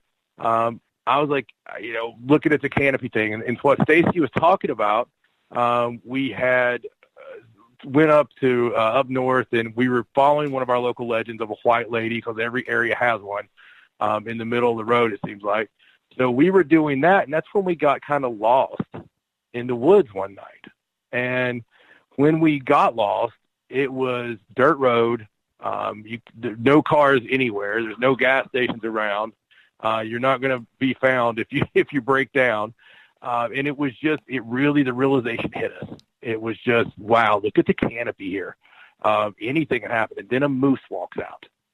And I'm like, oh my God. It just out of nowhere, it just happened. So the next day I was like, all right, we're going to go looking for Bigfoot. We're going to go look for Sasquatch. We're going to find out where the hot spots are. I actually went through all kinds of websites, local websites and YouTube videos, and really trying to find a hot spot. Went on this fire road that they have up there, and it's called the Golden Road, and just trying to find, something, some kind of proof. Got off of that and went and just kept going. Didn't even look at the GPS, and I don't think GPS would have worked. We were filming, and we off and on, and just looking out. Had the windows down in the Explorer, and just ever so often stopping and getting out. So we were going pretty slow, and we were on this long stretch of highway, and the trees basically go over the top of the road as you're driving down because they're that close to the highway. No cars anywhere, like I said. Probably, I would say, 20 miles from anywhere when you get to the middle. And so we're cresting a hill. We're coming to the top of a hill. Over on my left side, I can only relate this to if you're investigating a hospital or something and you see the black shadow figure behind a wall. And you don't really notice it's there until it moves back behind the wall. And then all of a sudden you realize it's gone. You realize there was something there. You were staring at it, and it's gone. Even on television shows, I think people know what I'm talking about when they see the black mass or shadow, and you don't really realize it was there until it moves. Okay, we had this happen to us, but it was from behind a tree. And it happened so quickly, thank God, because something about our marriage, Stacey is cursed to never be looking the same direction as me. So we just happened to have this event happen to us, and this was only a year ago. But we're driving, and over on the left, I have to say it was like 10 feet tall, 9 feet tall, but it was shadow, but it went back behind the tree. And Stacey seen the same thing. Yeah, we both saw it, which he says is unusual because normally when he sees something, he says, "Did you see that?" And I'm never looking in the right direction. It just so happened we were both looking in the same direction, and we both saw it, and it was very strange. And what it was, I don't know. The whole thing is, it could be anything, right? And even on the paranormal end of things, it could be a nature spirit. It could be anything. But being in the woods, being where we were, and what we were looking for, it truly whetted the appetite for more down that line of, looking, especially after living up there. So with that, and you're out looking for cryptids like Bigfoot, what do you think it is? That is the biggest question and the biggest debate in the field of Sasquatch research is, what is it? That is a really big question. And I'm not sure if John and I have the same opinion of this. I'm of the opinion it's just some type of creature, not, I know some people think, it's alien in origin. Some people think maybe it's interdimensional, those sorts of things. I tend to think that it's just a creature, but perhaps a very low population. Like perhaps at one point in time back when Native Americans saw them all the time, there were a lot. But I feel like maybe it's just a very rare creature, and it just lives and knows how to stay out of sight. I believe a little bit differently than that, actually. And I do go for more of the correlation to a more high strangeness, just because of, I hate to use the skeptics things on this, but lack of bodies, right?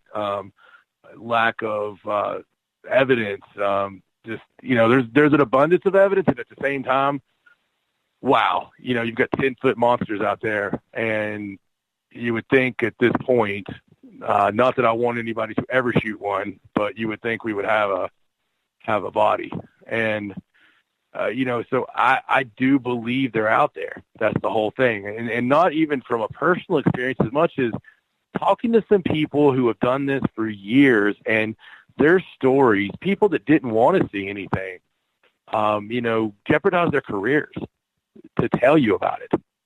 And as Stacey mentioned earlier, when every continent, just like with the little people, okay, when every continent, every religion, every people have a different depiction of the same thing, although it might have different hair color, although it might have a different name, it's the same thing. That to me, it speaks volumes.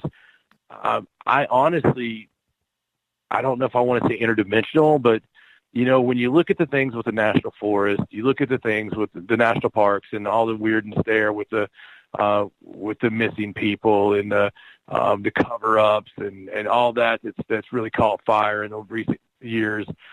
You really have to wonder, it's what is it? Why does it go? Why is there time lost there? Sometimes, people get abducted, right? And then they're found way too far away from where they were abducted or where they lost them at. There was no way, even in a car, that they could have got where they got to. And, where they find the proof of them there. That, to me, just falls into this whole strangeness of, are they a second or two or a half second off of our time? Are they zipping in and out? Just like people having a DMT experiment, and everybody that's everybody that's having these experiments, see the same thing. Even if there's a group of people and they can all talk to one creature that comes out of the woods at the same time, is it because there's certain things that we don't always see? Maybe they're there and they can sort of phase in or phase out. I don't know. But it's just as strong as any other theory that we have right now, because it's one of the biggest mysteries that we have. I mean, we kind of understand ghosts, right? We kind of understand the whole concept of a spirit and even good and bad, evil, demons. We understand UFOs. There's a lot of mystery there, but it's easy to understand. Bigfoot's not like that. The cryptids themselves, regardless of what you're talking about, a lot of those are not like that. They're hidden, they're mysterious, they're majestic. I don't know. It's very intriguing. See, I lean towards that there is something supernatural with it. And legends for centuries from First Nations people all across North America, if we've just focused on this continent, seem to have the same story. Yeah. Absolutely. Absolutely. The Cherokee, our good friends, Bill and Amy Lancaster, they just had a new movie that you can actually watch on Amazon for free, I believe, right now, with Cultured Bigfoot. And it's, really, really good piece. And in that film that they made, they actually talk about the Cherokee traditions of where they would leave certain things, for offerings for the Sasquatch. And the Sasquatch would come and bring them rare minerals or rare roots or whatever that they needed. And it was not something that was looked upon as, oh, you're crazy to talk about that. Their oral traditions, it was just normal way of life. And, you got to wonder, since most of the Native Americans and most of the, did this or practiced this or communicated with the Sasquatch or with the Bigfoot, what happens when we forgot to do that? When we don't leave the offerings anymore. That's one thing I wonder, and they believe, the Cherokees believe that when they would die, that they became the spirits of the woods, spirits of the forest, which sort of relates all that together.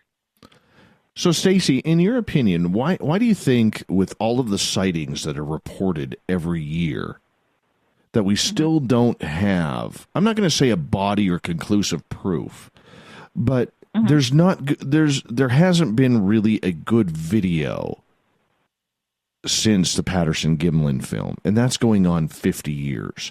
There hasn't been a good photograph taken of this creature. We see a lot of blurriness. We see a lot of shaking of cameras, which to me is a tip-off that it's obviously fake in one way or another. But I'm curious your opinion on that. My opinion is that we are talking about a creature that is very highly intelligent. Obviously, if it can elude capture and detection, and if it's out there and it's hiding, it obviously knows how to not be seen, and that's its mode of survival. Especially if the population is very small, they're not going to want to be around humans. They're going to want to stay hidden. They're going to want to not be discovered. And there's always that theory out there that, if you want to go to the conspiracy end of it, there's a theory that, the government does know about this and that there's a cover-up, and maybe it has something to do with national parks, or, maybe the giant bones that have been found that get mysteriously lost, in different things like that. There's all kinds of avenues you can go. And like John was talking about, with the Cherokee, and thinking that Sasquatch are more like forest spirits or nature spirits. If you subscribe to that theory, any kind of nature elemental spirit, you don't really see those all the time. That's one of those things that, like he was talking about, just live maybe in a different dimension, different kind of off time thing, like fairies and leprechauns and little people. There's stories of little people from all over the world, and maybe Bigfoot's just another type of, not a little person obviously because it's huge, but another type of nature spirit that you just don't always see, that maybe you just get lucky to see occasionally. Do you believe there is a tie-in between the Sasquatch and UFOs and ET abductions? Because there's a lot of people out there, John, who claim that in their abduction process that they've seen these big hairy creatures on the craft, as woo as that may sound. Yeah, right. No, I've heard that too, and honestly, it's as plausible as any of the others, and that would, the thing about it, that would really kind of sum it up, right? That would give the alibi, if you will, for what happens with them. Are they, are they some kind of DNA mess up, or some line of some missing link, even? And it's really debatable, but it would make sense, because it goes in, once again, there's so many parts with abductions that fall into the missing people in the woods, and like I said, finding them 5 miles down the road, and the pants on backwards and all this stuff. It kind of falls into that with the UFO. People have seen UFOs hovering over the hot spots before. So maybe it does all go together. Maybe, like you said, to start this whole thing off, there's an invisible thread that ties it all together, because it really seems that way. Especially when you do this and you live this and you breathe this, there's way too many similarities and correlations. I don't believe in coincidences. I'm sure they happen. I just don't believe in them. I think that everything sort of happens for a reason. Well, that's the problem that we have in this field, though, isn't it? As we got about 5 minutes left with you guys tonight, is that everything is plausible, Stacey. And I think the problem that we have is people have been listening to plausibilities for decades, and especially now in a social media type world, people are wondering, well, we have these plausibilities, we believe in these plausibilities, but when for once are we going to get some answers? Do you sense the frustration in people who are having that type of thought? Well, absolutely. I mean, I'm sure paranormal investigators get just as frustrated as regular people with not being able to prove something that they themselves believe in. And it's just really difficult because there is no way to know for sure that what's happening with spirits, what's happening with UFOs, what's happening with Bigfoot. It's just one of those things that you have to go on faith sometimes, that what you believe is really there. And, it's really important that people come together and share their ideas and not argue about it. I know we were talking earlier about how people, there's a lot of strife between teams and between different aspects of the paranormal, but it just makes it so much more important that people work together and that they keep an open mind and that you learn as much as possible about every single aspect of the field so that you can make an educated decision on it. It is frustrating that you don't get solid answers, but that's just the nature of the field. Mm-hmm. But I don't think it's too much for people to ask, in trying to get those answers and that concrete type proof that everybody would love to get. Look, we would all love to get, that video of a handshake with a real Sasquatch or that hold his hand and walk him into society type of thing. We know it's not going to happen. You could say the same thing with ghosts. You could say the same thing with aliens and UFOs as well. It really doesn't matter. But in the end, are the people wrong in complaining about where the proof is, John? No, absolutely not. And, I think it's the whole thing of keeping the patience. I believe that when you have somebody, we've had reporters with us before from newspaper, and you get really frustrated. You want to show them everything you've seen in 20 years in 5 minutes. And sometimes you're just going to have to sit there with the lights off for 10 hours, for that 5 seconds. But that 5 seconds, I think we get desensitized to this activity from being in it. I think we need to go back and remember how we first looked on that Patterson-Gimlin footage. I think sometimes we need to go back and look at how we felt the first time we heard an EVP. No matter how little it was, the first time we heard something say, go away, that wasn't there, and there was no way for it to be imprinted on there. The first time we saw somebody recount their experience aboard a ship, and this person was a doctor, and everybody was going to think they're crazy. I think sometimes we need to look at it and forget everything we see in the information age and all the negativity and all the haters and all the trolls and all the, why do you do that? Why do you investigate that? That's a bunch of crap. That's, I think we need to forget that sometimes and remember and look through it with the fresh eyes that we once had that drew our love into it, because it's amazing. When you pull everything away from it, it's absolutely amazing. The evidence that we do have, the little things that we do have, is enough to drive me to keep doing it.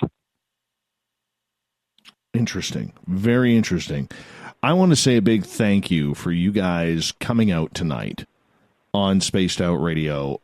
It was an absolute pleasure to have you, John and Stacey, here with us to talk about some of your stories, events that you have covered, and what you're trying to prove and disprove. I think it's fantastic. Do me a favor, Stacey. We'll give you the last word because you're usually in bed 3 hours ago. Tell everybody where they can find your website, your book, and your YouTube channel, if you wouldn't mind. Absolutely. You can find us online at paranormalsideshow.com. Generally, I keep all of the links there for the podcast, for the newsletter, which we just started but is going strong. You can find us on Facebook at facebook.com/paranormalsideshow. We try to keep a running post on there of everything we're doing. Twitter, it's at Sideshow97. We do have an Instagram account. Just search John and Stacey Edwards. And we do have the YouTube channel where we have our documentaries. I do upload the podcast on YouTube as well if you like to listen that way. It's just youtube.com/paranormalsideshow. And you can find the podcast on iTunes, Google Play, iHeartRadio, Spotify, and the links for everything are on our website. Wonderful. And John, keep throwing them suplexes. Make them humble, my friend. Oh, yeah. Make them. Do me a favor. Make them humble. Before we bring you guys back on the air again, because I want to do that, make sure you throw a camel clutch on somebody. Definitely. I will do the camel clutch and tag you in it. Beautiful. Beautiful. I appreciate that. SOR Newswire next. You're listening to Spaced Out Radio live with Dave Scott on the Deep Talk Radio Network. Did you know Spaced Out Radio runs 7 days a week? Hi there, this is Tessa Nicole Thomas, and I'm here to take you on a paranormal journey each Saturday and Sunday night. Why change the station when you have it all right here? Together, we'll hang out and share some strange and scary stories. And don't forget, we have Psychic Sundays as well, so come tune in Spaced Out Weekend. We get going at 9 p.m. Pacific, midnight Eastern, only at spacedoutradio.com, where we own the night. Are you intrigued by Paranormal Talk Radio? You'll love the new Paranormal Radio app from TalkStream Live. You'll find a great selection of talk shows covering UFOs, ghosts, strange phenomena, and much more. Download the Paranormal Radio app now and start listening to the very best in paranormal talk entertainment, including the network you're listening to right now, the Paranormal Radio app. Free in Google Play and the iOS App Store. A timepiece is a reflection of who you are, and what better way to show off the real you than with an Escape watch? Escape is a lifestyle brand accessorizing your days and nights. Choose to escape and create the life of discovery that you deserve. Dream, play, unite with your own personalized Escape watch. Head to escapewatches.com.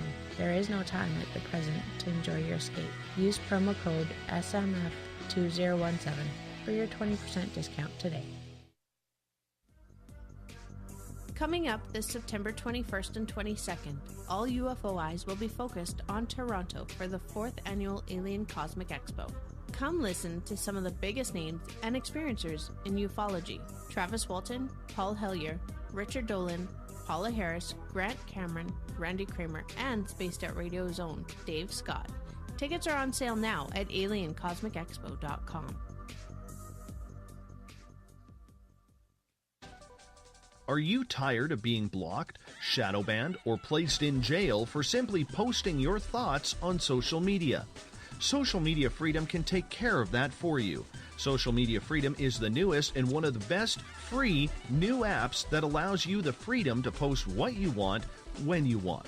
It takes seconds to download from your app store. Come join the tribe at Social Media Freedom. It's time to set yourself free.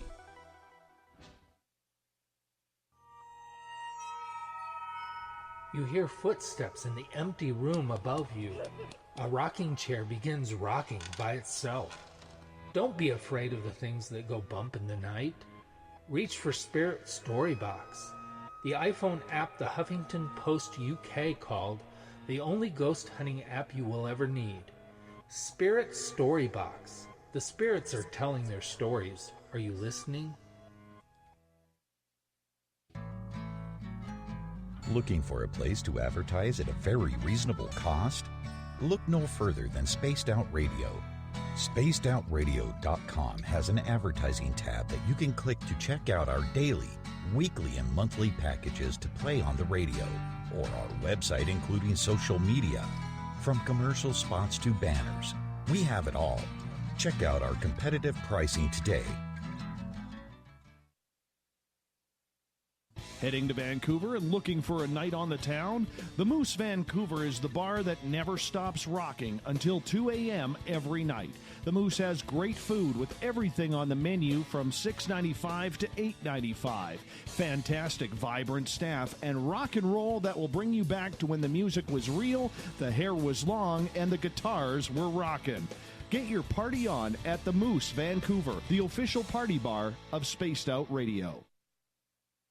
Hello, this is your guitar man, Ron Bumblefoot Thaw, and I have to tell you, I love the response I get for Little Brother is Watching from Spaced Out Radio fans. It's amazing how music can inspire and make people think deeper about what's going on in the supernatural world. You can head over to my website, BUMBLEFOOT.com, to check out my music, my guitar workshops, my touring, even check out some of the hot sauces that I'm working on. And make sure you keep on listening, because with Spaced Out Radio, you know Little Brother is watching. Come get spooked at the 4th Annual Forest Moon Paracon in Cedar-Woolley, Washington, Saturday, September 28th. UFOs, ghosts, aliens, Bigfoot. Speakers include Mike Morin and Jason Jordan, R. Keith Andrews, and Dave Scott from Spaced Out Radio, and so much more. There will be workshops and a VIP roundtable. Get early bird tickets now at fmparacon.com. Visit purpleplates.com today. For over 40 years, the Purple Energy Plates have been delivering amazing results for their many customers. Inspired by the great genius Nikola Tesla, the harmony, healing, and energetic effects of the plates have proven over and over to be beneficial and often miraculous to thousands of customers. Check their site for daily specials and choose from their many energy products. You won't be sorry. Visit them today at purpleplates.com. Coming soon to our website, spacedoutradio.com, is the SOR Space Travelers Club. For just $5 a month, you can get into a private area on our site where you can hang with other listeners in our chat room, post in our forum, and check out a bunch of exclusive content and store that won't be found anywhere else, including a nightly after-show party with Dave. It's going to be the best $5 a month you're going to spend. to SOR Space Travelers, only at spacedoutradio.com. We're bringing scientific thought to the paranormal. Hi there, this is Spaced Out Radio scientist Chris Cogswell. Join me, Chris Zuger, and Dave Scott the second Wednesday of every month, where we break down the who from the woo when it comes to everything paranormal. We'll investigate and try to bring sensible answers to those straight and sometimes outlandish questions people have. Hey, not everything has an answer, but we'll do our best. Listen in to Reality Paranormal only on Spaced Out Radio. So, you love talk radio? Then you'll love TalkStreamLive.com. TalkStream Live is always on, 24/7, with the best streaming talk shows. Find your favorite talkers and discover some new ones. It's free, readily available online or on mobile with any smartphone or tablet. Finding your favorite talk shows all in one place has gotten a whole lot easier. Just go to TalkStreamLive.com. Be sure to download the free apps from Google Play or the iTunes App Store.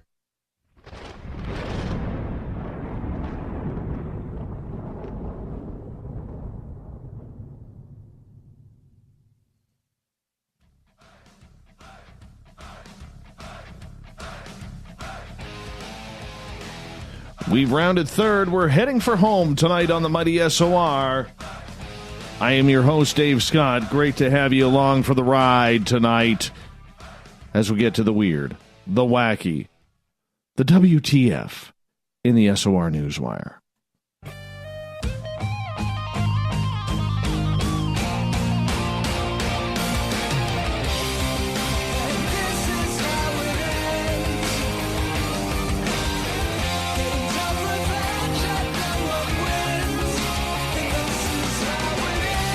The news is always changing, which is why we bring you the SOR Newswire at the back end of every show.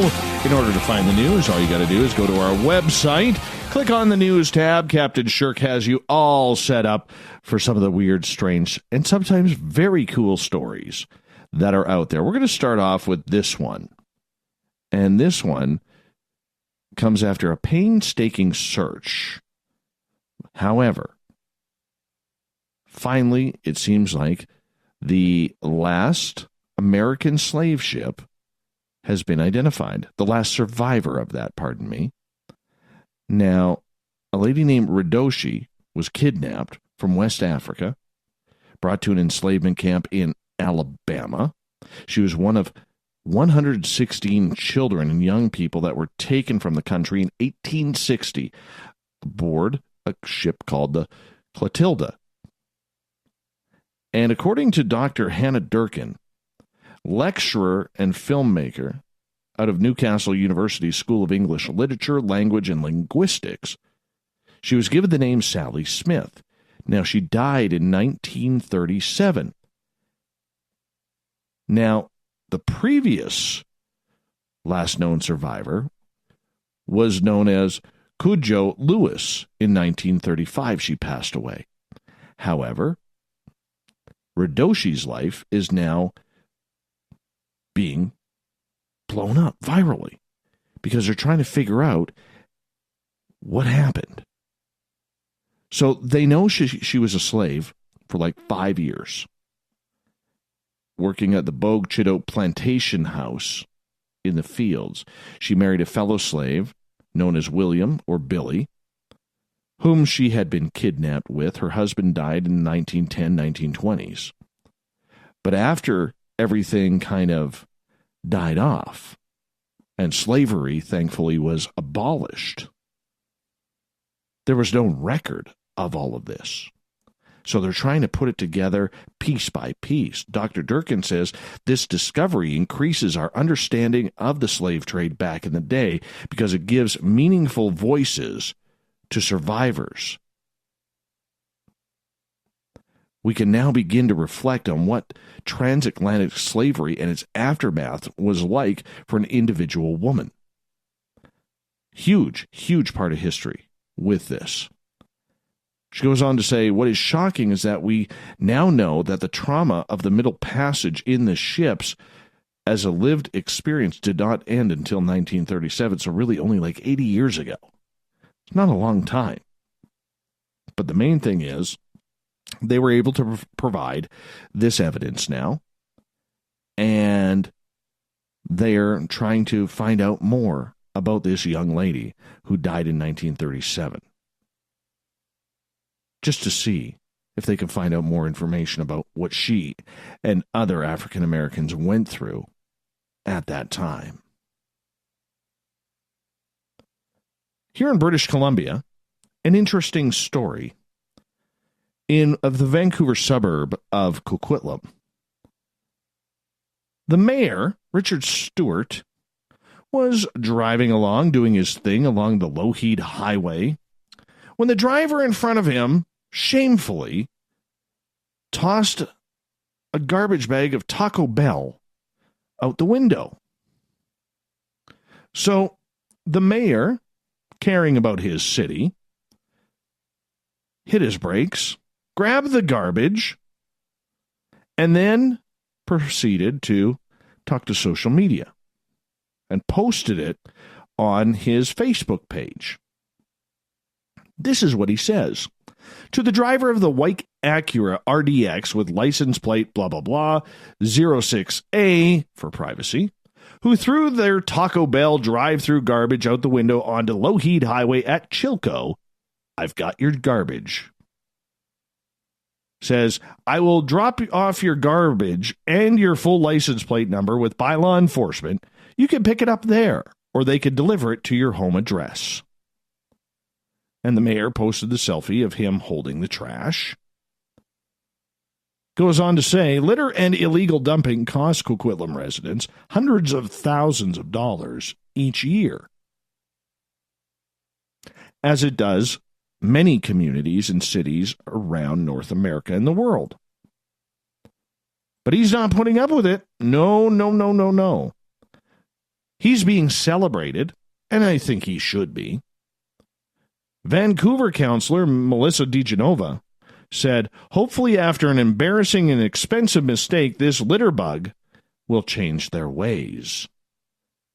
He is getting quite lit up in a good way on social media. Now the driver, who is still unnamed, we don't know if he's gone to pick up his Taco Bell bag, but that's going to be one heck of a fine. You do that in front of your mayor, what do you think is going to happen? Seriously. It's amazing that people still do that. Looks terrible, too. Looks terrible. But unfortunately, there's still some of those people out there, I guess. Shall we move on? Let's. Well, Buddy Everett Themer won't like this. You've heard Everett on the show many a time. Big Barry Manilow fan, loves Barry Manilow's hair. But one thing that Everett hates is spiders. And here's a bad one. Shortly after exotic turtles were discovered being smuggled into an airport in the Philippines, they've made another find, shall we say, of the arachnid variety. The Bureau of Customs on Monday seized 757 live poisonous tarantulas hidden in plastic containers and put inside gift wrap boxes. The boxes where the eight-legged creatures were kept were found at the Central Mail Exchange Center. The venomous creatures were sent by a Polish man, Wojtek Pakash. The recipient was a dude named Jesse Camaro. Wouldn't it be interesting if he drove like a Charger or something like that? Last name Camaro, and you don't even drive a Camaro? Or like a Yugo? Either way, getting off topic there. He was fined $5,743. Could be in jail as long as 6 years for smuggling in the poisonous spiders. Terrible. I mean, what's the purpose of this? It still hasn't been announced what he's trying to do with them. Talk about a spider fetish. So far, the BOC in the Philippines has confiscated 2,152 wildlife species discovered inside packages, pieces of luggage, and shipments since 2018. Goes to show the black market on animals and other species is still very, very high. But what do you do with 757 live poisonous tarantulas? I want to know. I really do want to know. Like, are you keeping them for the poison? Are you letting them out and run wild and bring another invasive species into another country? How does this work? They could have some of the carp that are running around the rivers and streams. Enough of them in North America.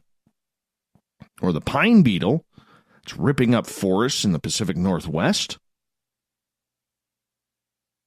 How about the pythons in Florida?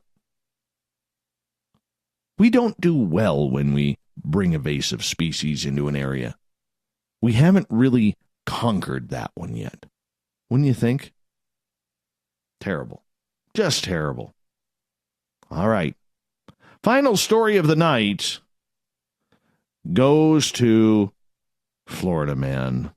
Of course it does. There's just so much. It's unbelievable. A Florida man who originally pled guilty to sending pipe bombs to CNN and prominent critics of President Donald Trump says he misunderstood, or so he thinks, his guilty plea. Cesar Sayoc said in a letter to a judge that was made public, said that he never had an intention of harming anybody. No. I mean, why else would you send a pipe bomb? Is there glitter in there? Is it one of those glitter bombs that we hear about? No, this was explosives. U.S. District Judge Jed Rakoff asked prosecutors and defense lawyers whether Sayoc's comments in his letter will impact a guilty plea he entered 2 weeks ago regarding the fall mailings. In an order, Rakoff gave his lawyers a week to comment. Lawyers said, yeah, we'll see if you will. Now, apparently, this is what he wrote. I realized, and please feel the heartfelt emotion in this. Heartfelt.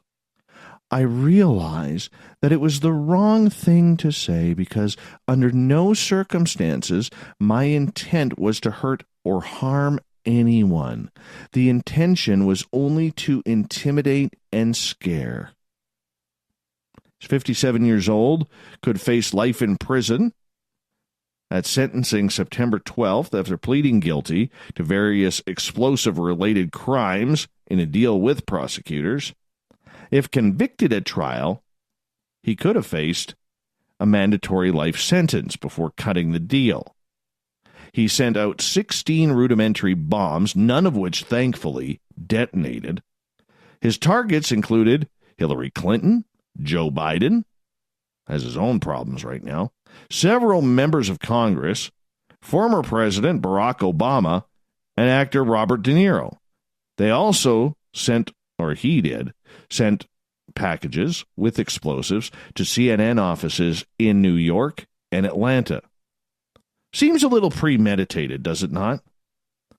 He was arrested in late October at a Florida auto parts store, had been living in a van plastered with Trump stickers and images of Trump's opponents with crosshairs over their faces. Oh, no, but he didn't mean to do this. No, of course not. Let's get to the thought of the day.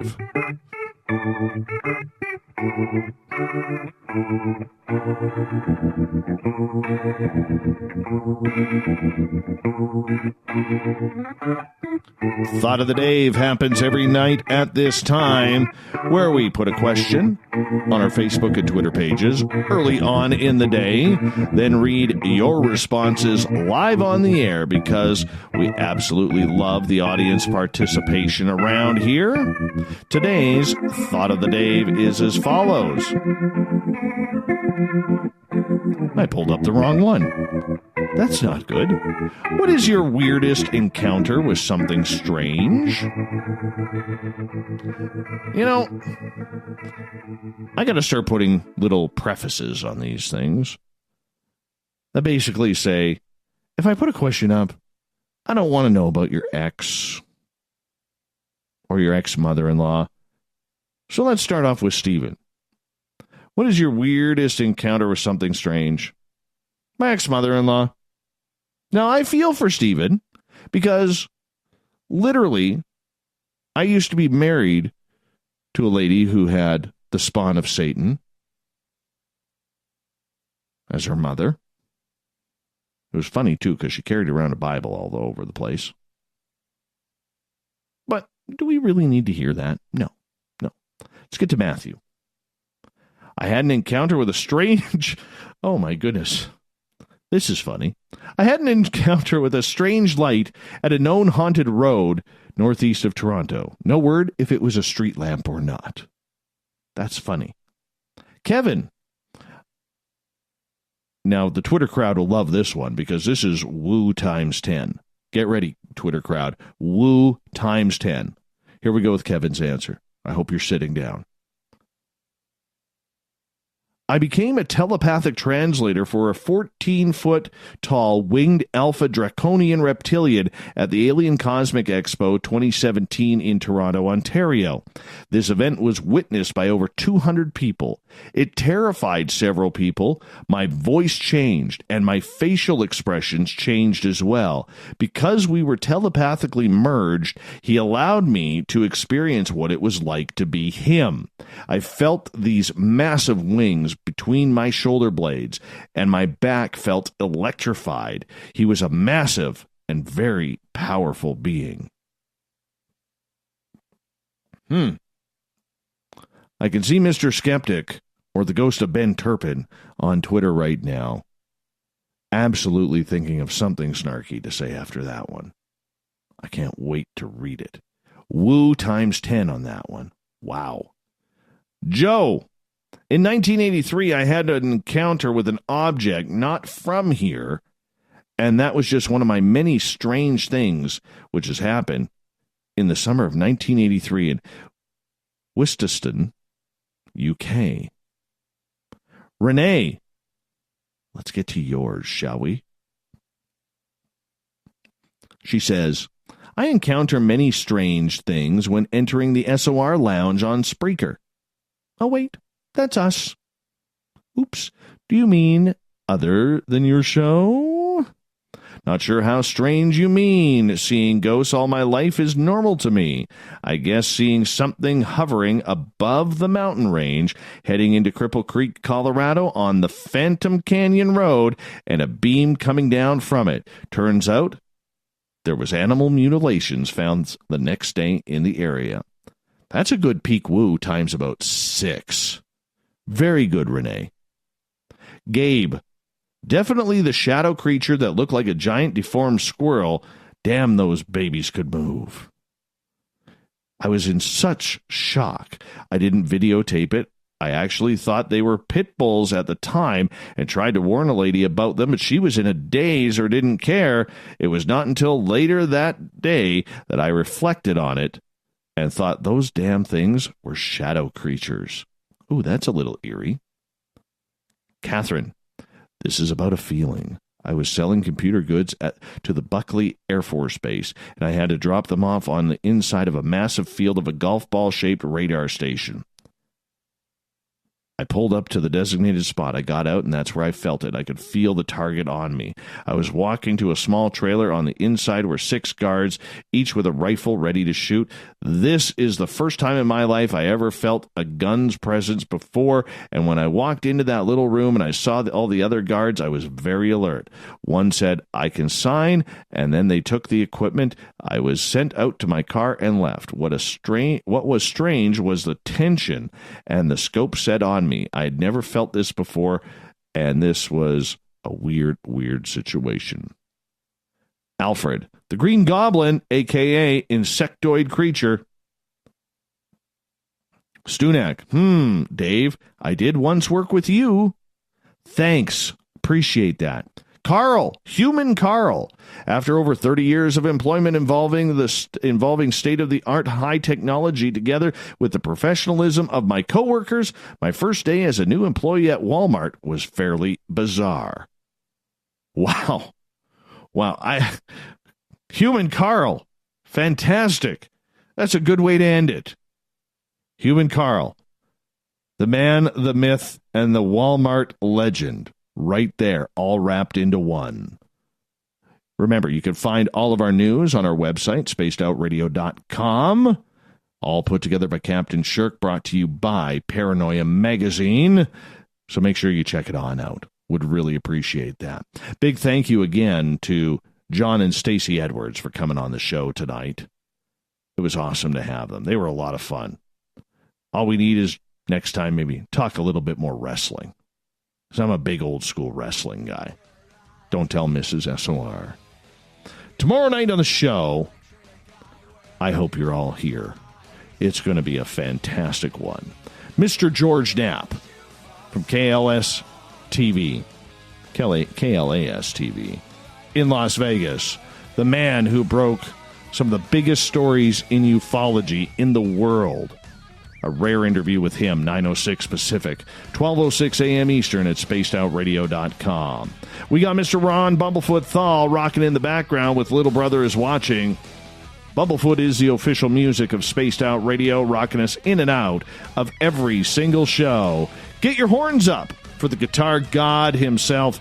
A big special thank you to each and every one of you listening in at home, in your cars, at work, in our chat rooms on Spreaker, the SOR Space Travelers Club on Facebook and Revolution Radio, and on Twitter at hashtag Spaced Out Radio, wherever you may be. Please remember this show is copyright by Spaced Out Radio and SOR Media Ventures Limited. Thanks for doing your part and joining us each and every night. Because together, my friends, we own the night. I'll talk to you in 21 hours from now. Mr. Bumblefoot.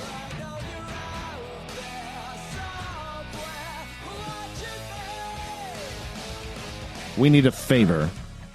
We need you to take us home. Good night.